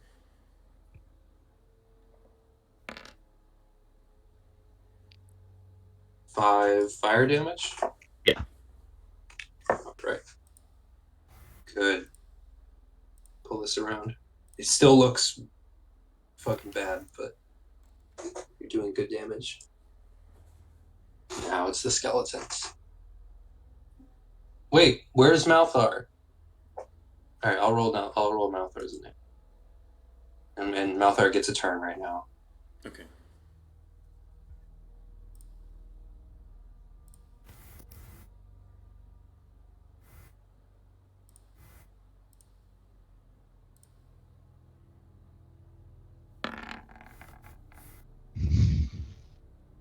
All right. So Malthar moves right before Jeb.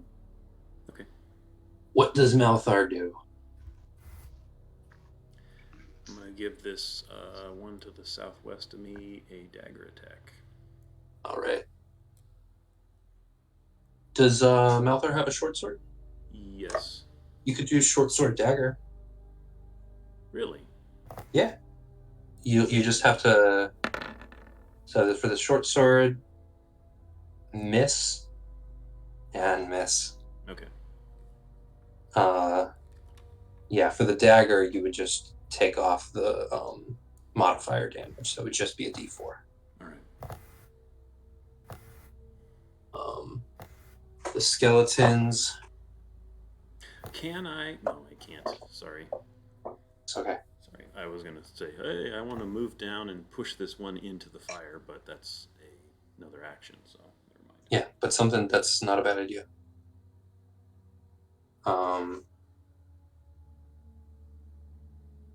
Jeb would actually have advantage on that, I think.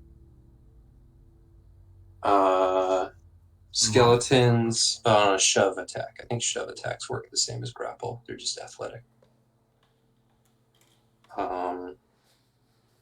So skeletons are going to make some attacks.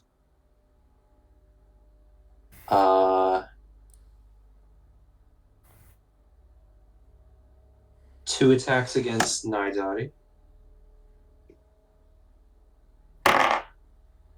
And that's a 15. That would hit. Natural 4.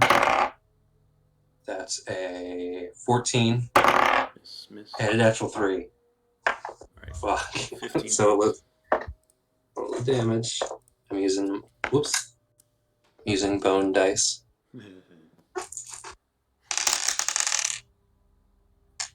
Oh, Naidaadi. That is 8 damage. Oh, no. It's 4, but that's still enough. I don't know why I rolled 2d6, because it's just 1d6 All right. for a scimitar. But they were both 4s. All right. So Naidaadi, you're not unconscious. Nope.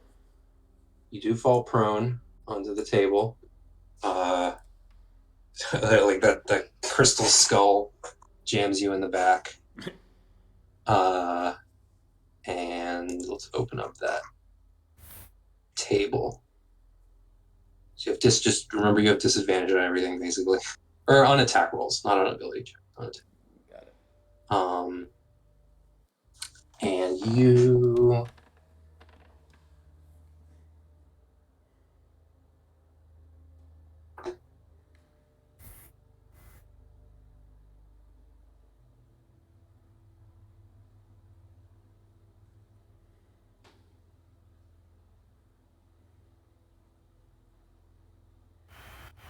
Yeah, actually, I'm going to say you fall over, and that crystal skull, your head lands on it and knocks out a few teeth.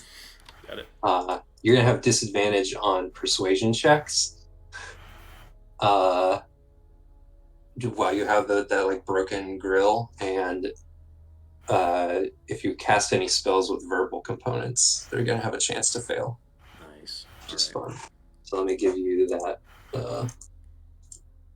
icon, and I wish there was like an easy way to note that you have that specific injury. Can you put that on your sheet somewhere, like under flaws maybe? Yeah. Broken teeth. So that could be healed with magical healing or a dentist. Got it. Or a really good medicine check if it's quick. Of the teeth back in? Yeah. But it would have to be like right after this fight.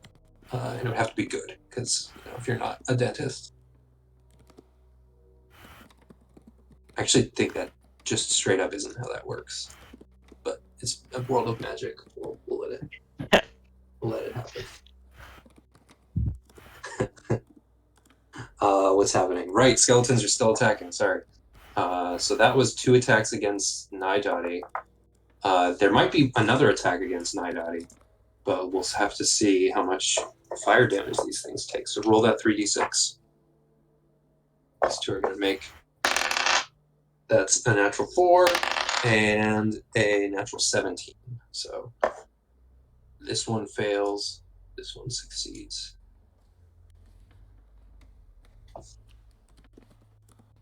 $3d6. Oh my god. Even the one that failed. Even the one that succeeded, they're both dead. But the fire is still there, and it's like fully occupying the middle of this room. And it fucking stinks. In this tiny sealed room, it might be a problem in a few rounds if this room stays sealed. Actually, you know what? That's a big fire. That might be a problem now. We'll see. So that's just going to be one more attack. That fire really turned things around, even though it only hit 2 of them. It did so much damage. That's a natural 2. God. It's crazy how these things turn. Well, I don't know. These 2 are still... I should stop doing that. You guys know what's happening. Malthar. He's going to give that shove attack a try. All right.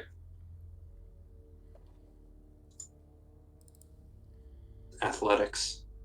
He's not versus too great at It's going to give this thing a dexterity check.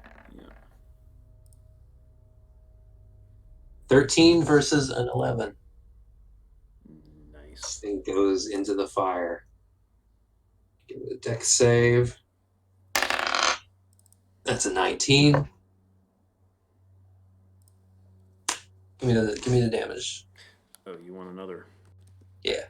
Okay. 7, so 3. 7, 3. Right. 3 acid damage. And you also notice now the acid is boring into the floor and making this area difficult terrain.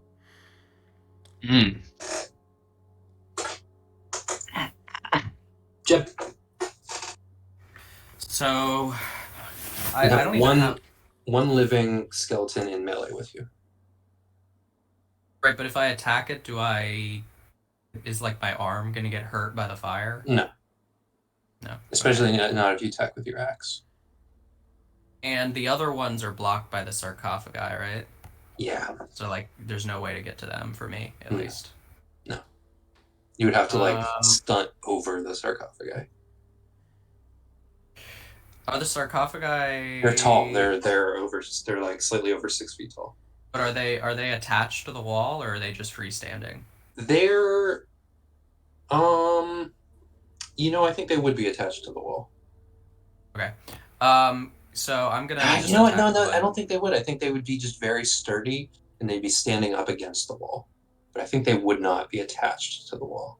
Because they would have been built and designed separately from the room. So, yeah. I think they're standing next to the wall. They're very heavy. Right. Regardless, I'm going to attack the one that's in melee with me. Alright. My axe. And I am raging. Yep. So no advantage, but you'll get an extra 2 damage. I think I put something on your sheet where you can check that. But 19? We can also just add it manually. 19 hits, and that's 10 damage. 10. So you kill this thing exactly twice. Nice. At 5 hit points. I think one of my roommates just got that. And then I would like to step back here into the corner again. All right. I'm going to step here. Sorry. Cool. At the end of initiative, I want everyone to make a Constitution saving throw. When does initiative... Oh, it's ending now. Yeah. Is it with 2 left? Huh? There's still 2 skeletons left. Yeah, they're not making Constitution saving throws. The end of, the turn order is what. Oh, got it. So anyone who roll it under a 10, looks like Oolon did. Yeah. Ooh. So both of you are going to take a level of exhaustion. And that's Malthar. Which is pretty heavy, but I feel like it's appropriate. And that's because it's, hard to breathe or something? There's a huge magical, poisonous fire in the middle of this sealed room. Mm-hmm. And now that you mention it, I did notice that.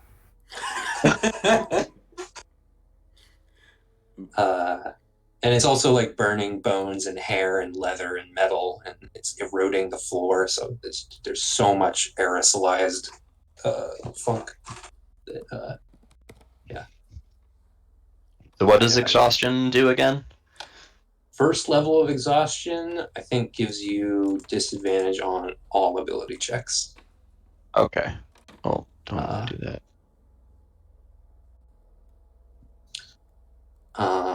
Naidaadi, you're prone. You lost some teeth. There's a crystal skull in your mouth. And I'm exhausted. Yeah. Does Naidaadi give a big exhale? Yeah.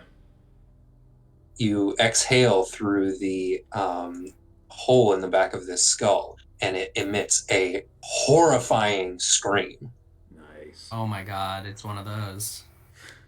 And one of these skeletons in the fire rises up. Oh, god damn it. Stands up and looks at you with... It doesn't have that flickering candlelight in its eyes. Mm-hmm.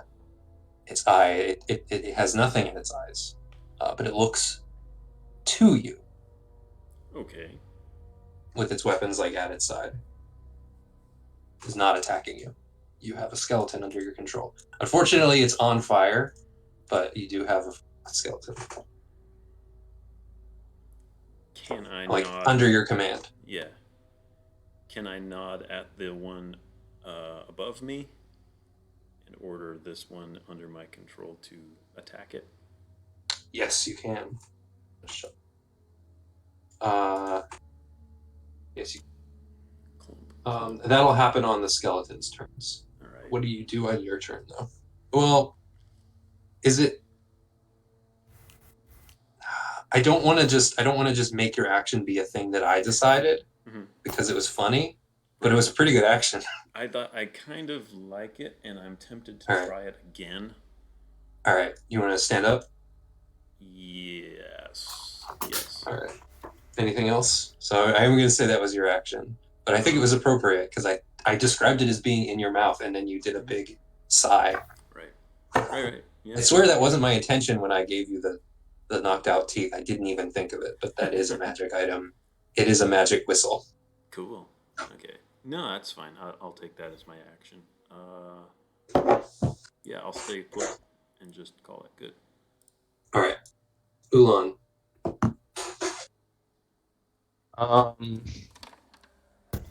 So I can't, like, move over the sarcophagi. Is that the plural? Easily? It is, but not easily. You could try, but not easily. They're not attached to the wall, though? They are not attached. How closely shaped are they to dominoes? Yeah, I know what you're talking about, and you can try, and it might work. It seems like it might work. Okay. Yeah, I'm gonna do that, and also, I have no idea how this works, but I count as, like, a large creature You on do. ability checks like this? I'll give you advantage for this, however, Okay. you are exhausted, so you have disadvantage. Right, yeah. So it's just a straight. So it's just straight, okay. Yeah. So it's just a strength check, or is it like athletics, or? Athletics. I would let. Okay. You do. Alex, I'll have you know that this is exactly what I was going to do on my turn as well. Well, you might Nice. get through because 10 is definitely not enough. Damn. Okay. I'm gonna say DC 20. Okay. But cool as fuck. So you give it a try, and Jeb puts a gentle hand on your shoulder. It says step aside. Oh yeah. Is it? I guess it's too late for me to like try to help him on his turn for us both to do it together. Too late, but you could step aside if you want. Okay. Yeah, I'll do that. Skeletons. So this skeleton is going to attack. Why don't you roll an attack roll, Daniel? Just a 1d20 plus 2. Plus 4.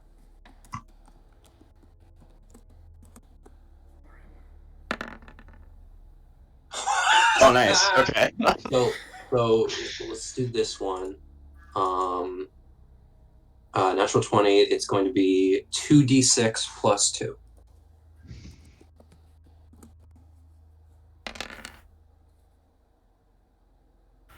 Nice. 8 damage. This skeleton is going to... I don't think that it would attack this skeleton right now. I think it's going to attack Naidaadi. Okay.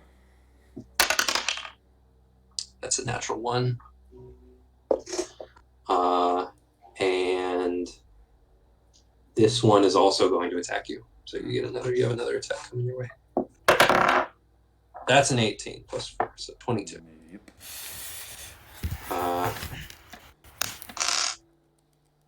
That's 5 damage. So you take no damage, but you take 1 death strike. Okay. So you can just mark that as a death save on your sheet. On a failed death save, right? Yeah, 1 failed death save, yeah. All right, failed. Got it.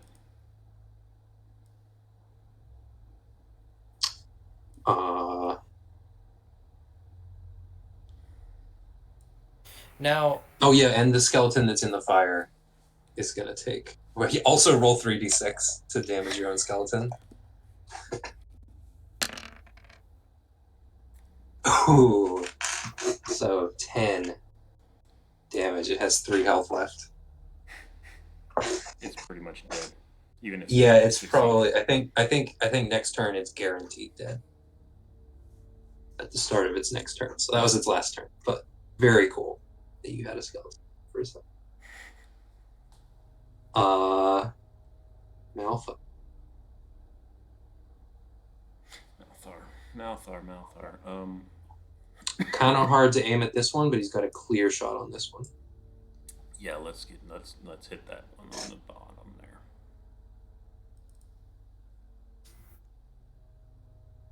Short bow. Hmm. I think 10 No. misses. Miss. All right. Jeb. Jeb. Yeah, I'm gonna do a strength or athletics or whatever check. All right. To It's knock these going to be over. athletics, and it's at advantage because you're raging. Yes. Okay, one moment. Just a straight athletics check? Yep. Okay. Or with advantage, but yeah. Well, 22. Nice. 22, DC 20. You go over to, Yeah. what do you do? Do you like run and push it, or do you just sort of push? I think that I push, I like put both arms up against it, I push, and like the vines on my feet sort of like almost Yeah, like do a little spread bit of out to make skeleton. more Yeah, your feet do a little wider. like of a base. They like kind of dig into the cracks in the floor. Yeah. And I push it over. Yeah, it slowly pushes over and it crashes against the second one, breaks, but this third skeleton is completely crushed by rubble. I'm not going to roll damage. This sarcophagus cracks. This sarcophagus is dust, and the skeleton is too. And now can we get across? Or is it difficult terrain? Difficult terrain, but you can get across. Right, okay. Any movement? I guess I'll try to move across as much as I can. Alright, so it's 10, 20... Just move me to wherever I can go. 30, you can get here. Okay, I'm standing on his dead body. Yep. Kind of disrespectful. End of the turn order, Constitution saving. Mm-hmm.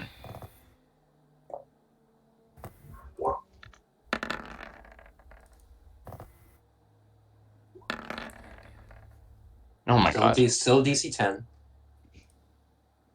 Alright, Malthar on that second one. Okay, so it's Naidaadi and Oolon that failed? Yep. Yeah. So you both take a level of exhaustion, which means Oolon is at 2. Did Naidaadi have one already? Yes, he did. So you're both at 2, which I think means that you're... I don't know what it means. Half speed, maybe? Exhaustion 5e. There's only 6 levels. I feel like I should remember them by now. I know what 6 is. There's 6? I only thought there was 3. No, there's 6. 6 is death. Oh, cool. Speed halved. I have a feeling we're gonna get out of here in a second. Naidaadi. Rolls, well, does the kick shove move on this skeleton to try to push it into the flames.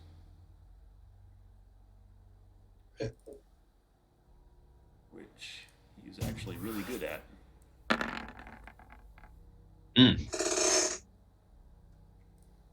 Nice.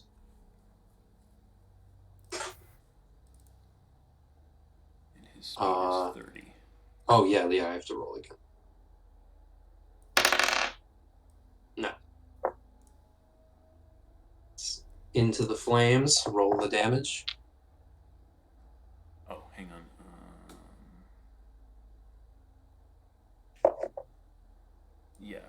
puts it there. That's afterward, though. But and flames do 8. So it is dead. All the skeletons are dead, but you're not out of danger. This fire... necessarily isn't. Oh, is he? Yep. Okay. This fire lasts for 10 rounds. It lasts for 1 minute, which means you are probably going to die if you're in here in the sealed room for... How many rounds has it been? Since it's probably been like 3 rounds, right? I count 3. So it's going to be 7 more rounds. That's dangerous. You could survive, but it's going to be dangerous. So what would you like to do? Are we still in turn order? We'll stay in turn order because that'll make it easier to keep track of how many rounds have gone by, but you can do things in any order you want. You have a turn. So what would you like to do this round? Each of you. I'd like to try to break down the door if it's All already right. open. Yeah, so you run over 15. You can make it to the door, yeah. Okay. And it's made out of stone, right? It is. Yeah, so I guess I'll... Should I just do another athletics check? You can. You have advantage, so you're still raging. Yeah, I'll do that. 15, probably not. 15. You can lift it enough that help him. I'm gonna say you're starting to lift it. You're like getting under it, and with a 15, you get kind of your arm under it, and you're starting to lift it up. There's not nearly enough room for anyone to get out, but it's started. Okay. Can I start also lifting it, or is there not enough room? Yes. No, you can get in if Malthar steps aside. You two can get up to the door. No one else can get in to that area. I don't but have much to contribute strength-wise, but I'll definitely get out of the way. all right. What was it, an athletics check? Yes, athletics, and you have disadvantage. Okay. Oh Jesus. Natural 1. So you start to help, but then Jeb actually loses grip on it a little bit and squishes your toe. I'm not going to give you any damage, but you're not helping. Naidaadi and Malthar, doing anything? Malthar's getting out of the way. I'm sorry. Give me 2 more Constitution saving throws, Naidaadi, because you should have had advantage on these. It's Black Dragonfire. That is true. No, you still have 2 levels of possession. Yeah. And 7, yeah. Good point. But okay. But you are also resistant to the damage that this fire deals. All right. In contact. Yeah, at my estate, I'm not really keen on trying to crawl Yeah. directly through it. Is there any way I can try to stabilize my condition? It would require a medicine check or some kind of healing. I do not have any healing potions or anything like that on me, but I'll just run a straight medicine check if that's okay. I'm going to give you disadvantage if you're using it on yourself, but you can do it. Okay, I'm going to try it. Oh, you'd have disadvantage anyway because of... Oh, a 10! Mm-hmm. I think a 10 is not enough to... I'll let you heal 1 death strike with that 10. A death strike, okay. I think you need a 15 to get you back up to 1 hit point. All right. Not even that's a house rule because I think that's from death saves where you like stabilize someone with a DC 15. Mm-hmm. Malthar doing anything? He could also, I'd allow him to take a special kind of dodge action if he doesn't have anything. If anybody on a specific turn doesn't have anything to do, I'll let you do a dodge action, and in this case, that will let you like cover your face and have advantage on the Constitution saving. Sure, that works. Alright, so he'll dodge. He'll cover his face. In fact, I have a water skin that I can just soak a rag in. Nice. Con saves. All around. Naidaadi has advantage. So does Malthar. Malthar first. Oh, finally. This is round 5, I think. Naidaadi. God damn it. Yeah. Alright, so that's 3 levels of exhaustion on Naidaadi, which means disadvantage on attack rolls and saving throws. Saving throws is bad.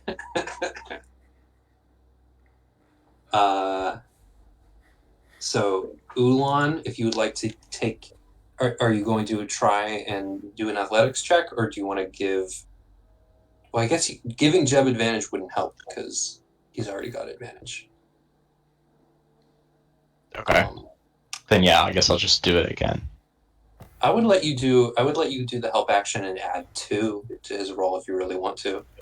It's not as good as advantage, but it's something.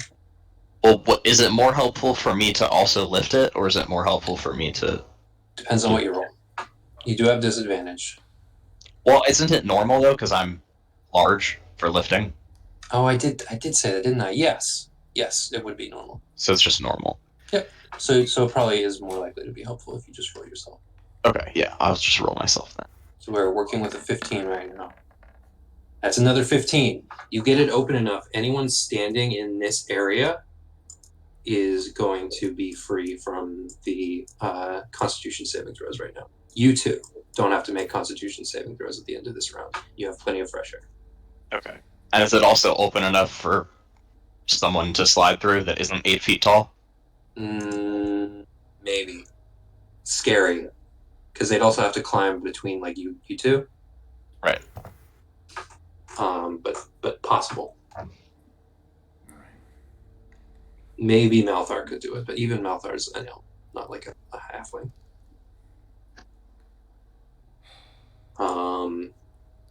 Speaking of Malthar, Yep. Let's get him out of there. all right. So Malthar can make an acrobatics check to squeeze between them. All right. If you roll bad, it could be very dangerous. He's good with acrobatics, but let's find out. Nice. Amazing. He rolls through, drops his hood somehow, and reaches back through and grabs it. Jeb, you still have advantage because you have not taken any exhaustion. It's not like ongoing or anything. It's just like I keep doing it like over and over again. Yeah, you're basically like progressing, like lifting the door. 17. 17. You lift it enough that you two can sort of get into the doorway and could make it through, but you still have one who hasn't made it through yet. Yep. Yeah, can we like shout to him to Absolutely. get the fuck over here? And it's Naidaadi's turn. You are moving in half movement though, so let's see if you can get there. Yes, and Well, you can take the dash action at this point, though, right? Yes. Can I dash over these sarcophagi that are out down here? There is a sarcophagus there. You're gonna have to go through the fire. Or am I crawling? No, wait, isn't the... Can I crawl over it for like... This one's still standing. Yeah, but... It's over 6 feet tall. You can... It's hard, but you can try to climb over it. It's hard. Yeah. Because it's over 6 feet tall. The other side is difficult terrain, right? It is. The other side's difficult terrain, which means you'd be going quarter speed. But at the same time, the or you can run... The fire pit is also difficult terrain, you said. Yep, but you only have to move through 5 feet of it. Okay, fine. So there's no good option here. You can try to take no damage and go around this way. Ignore my circling. Or you can... You'll definitely make it through here, but you will take a death strike. All right, we'll do that. That's the most sensible at this point. Clunk. Dash. You make it through. Oolon and Jeb,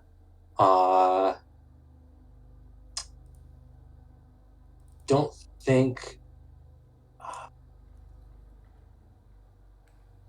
I am going to have both of you make one more strength check, or whoever goes first has to make a strength check. Whoever goes second can make a dex check if they want. And that might not make sense, but I have a reason for it. So Like who's letting go first? Yeah. Is there? I guess we can't both fit in the doorway. Nope. Okay. Somebody's got to go first and leave the other one to try and get out. You feel like Jeb has a better handle on it? Yeah. I was gonna say I've got advantage on strength checks and athletics checks. Okay, then yeah, I guess and I it should. doesn't seem like nobody's going to be left in the room. Mm-hmm. You're just going to be crushed by the door. Right. Okay. All right. Yeah, I guess I will let go of it first. So you still want a strength check from me? You know what? Now that I've Athletics described the scenario, I'm going to say you get out just fine, and I'm going to leave it for Jeb. Jeb, as soon as Oolon steps through, you step into the doorway. Can I get ready to pull him out? Yes. Okay. Yes, you can. Jeb. Oh wait, am I doing you can make a strength, athletics, or acrobatics. Athletics, you have advantage, so. Yeah, I'm gonna do that, obviously. I have an idea too. 16. 16, you dive through, and the door slams. And you can very faintly hear the crackling of melting and burning stone. And I think that's a Malthar. We're about to jump in and hammer a staff under the door to pop it open. You have the skull. Cool. I think that's all you took from the room. Mm-hmm. And I think that's a good time to end the session. Yeah, that's good. We're all pretty fucking hurt, right? Yeah. Malthar's full health. Oolon's 2 levels of exhaustion, or 1 level of exhaustion. No, I had 2. You have 2? Yeah. So, Naidaadi had 3. Is that right? Naidaadi had 3? Yeah, we both. Yeah, you failed the 3rd one. Yeah. You have 3. Oh, man. Is the exhaustion, how does that work? It goes away after a long rest? This exhaustion, I'm going to say every short rest will take a level off. Because it's this special form of exhaustion that you got from the fire. Not the normal. Okay. This fire has died down, by the way. All right. So yeah, we can just... Well, I mean, I guess if you want to end it here, we can do that. But I was going to say, I think probably we just want to take a short rest at this point anyways. Yeah, I think that you huddle against this wall here and take a much needed short rest. Or begin. And a medicine check to... Oh yeah, let's do that. Get him to 1 hit point? Okay. Yeah. Do you want me to do it again since I have the Oolon? herbalism proficiency? We appreciate it. A 20! Excellent. Yeah, with a 20, you bring him up to 1 hit point, and let me look at... Tooth knocked out.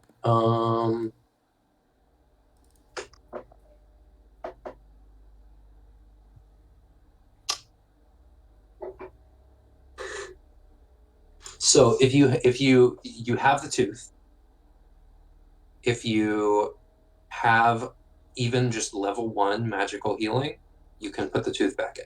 But I think you probably don't, right? Not. Okay, so you have the tooth. Okay. Naidaadi, but it's out, and it's one of the front ones too. It's rough. I still want to use the hammer idea that I had. Can Malthar jam his Peyton into the... Oh god! You just have an iron tooth? That's terrible. It'll rust. Sounds cool though. No. Sounds toxic, I think. I'm not going to waste all Sean's equipment. I've already lost his ball bearings. Well, I have not gone and gathered them back up. That was a good session. That was really harrowing. in that tiny room. Yeah, I realize now that I shouldn't have suggested we go in there. We got a cool magical item. Yeah, you got a magic item. That's a treasure room. And there may, who knows if there was more treasure in there or not, I guess. Right. Yeah. Well, But you got probably the only magical item. Mhm. I'll tell you that the mirror and the candle were not magical items. They were part of a magical trap. But the mirror sensed your presence. Oh, actually, which signaled the candle to go out, which signaled the undead coffins. I guess the sarcophagi are technically magic items, but they're enormous. I guess it probably doesn't matter because we're not going back in there, but I can do detect magic every short rest. So I'm just going to do it now since we're about to take short rest. All right. Yeah, I don't think you can sense through a foot of stone. Oh, right. Yeah, that makes sense. That's one of the. I think that specifically in the spell says that there's like a foot of stone, 5 feet of wood, an inch of lead. Right. Yeah. And this was a sealed room, so I'm gonna say you cannot sense magic through it. But the crystal skull, it's made from like a milky white quartz, and there's like a hollow chamber inside of it, which now you know is because it's a whistle. And there's a hole in the back top of the skull, like up here, that you can blow into. And there's also little holes. That hole you can see because it's transparent. There's a shaft that continues down to a hollow chamber inside the center of the skull, which then there's several smaller holes that exit between the teeth. cool. And it is giving you a pretty acute necromantic aura. Hmm. You also, I think, sense with that spell, I'll say you sense that it has been used for the day, and then it will need to recharge before you can use it again. All right. You'll need an identify spell to learn more. All right. Good session. Hopefully I'll see you next week. I think people are more free right now. I mean, my classes do start this week, but it's just the first week, and they're online, so I imagine that I will be pretty free. Yeah. All right. Let us know. Hopefully we can get Sean next time. I might cancel if Sean misses 2. I don't know if I want him to miss 2 in a row. All right. See ya. Yeah. Take care.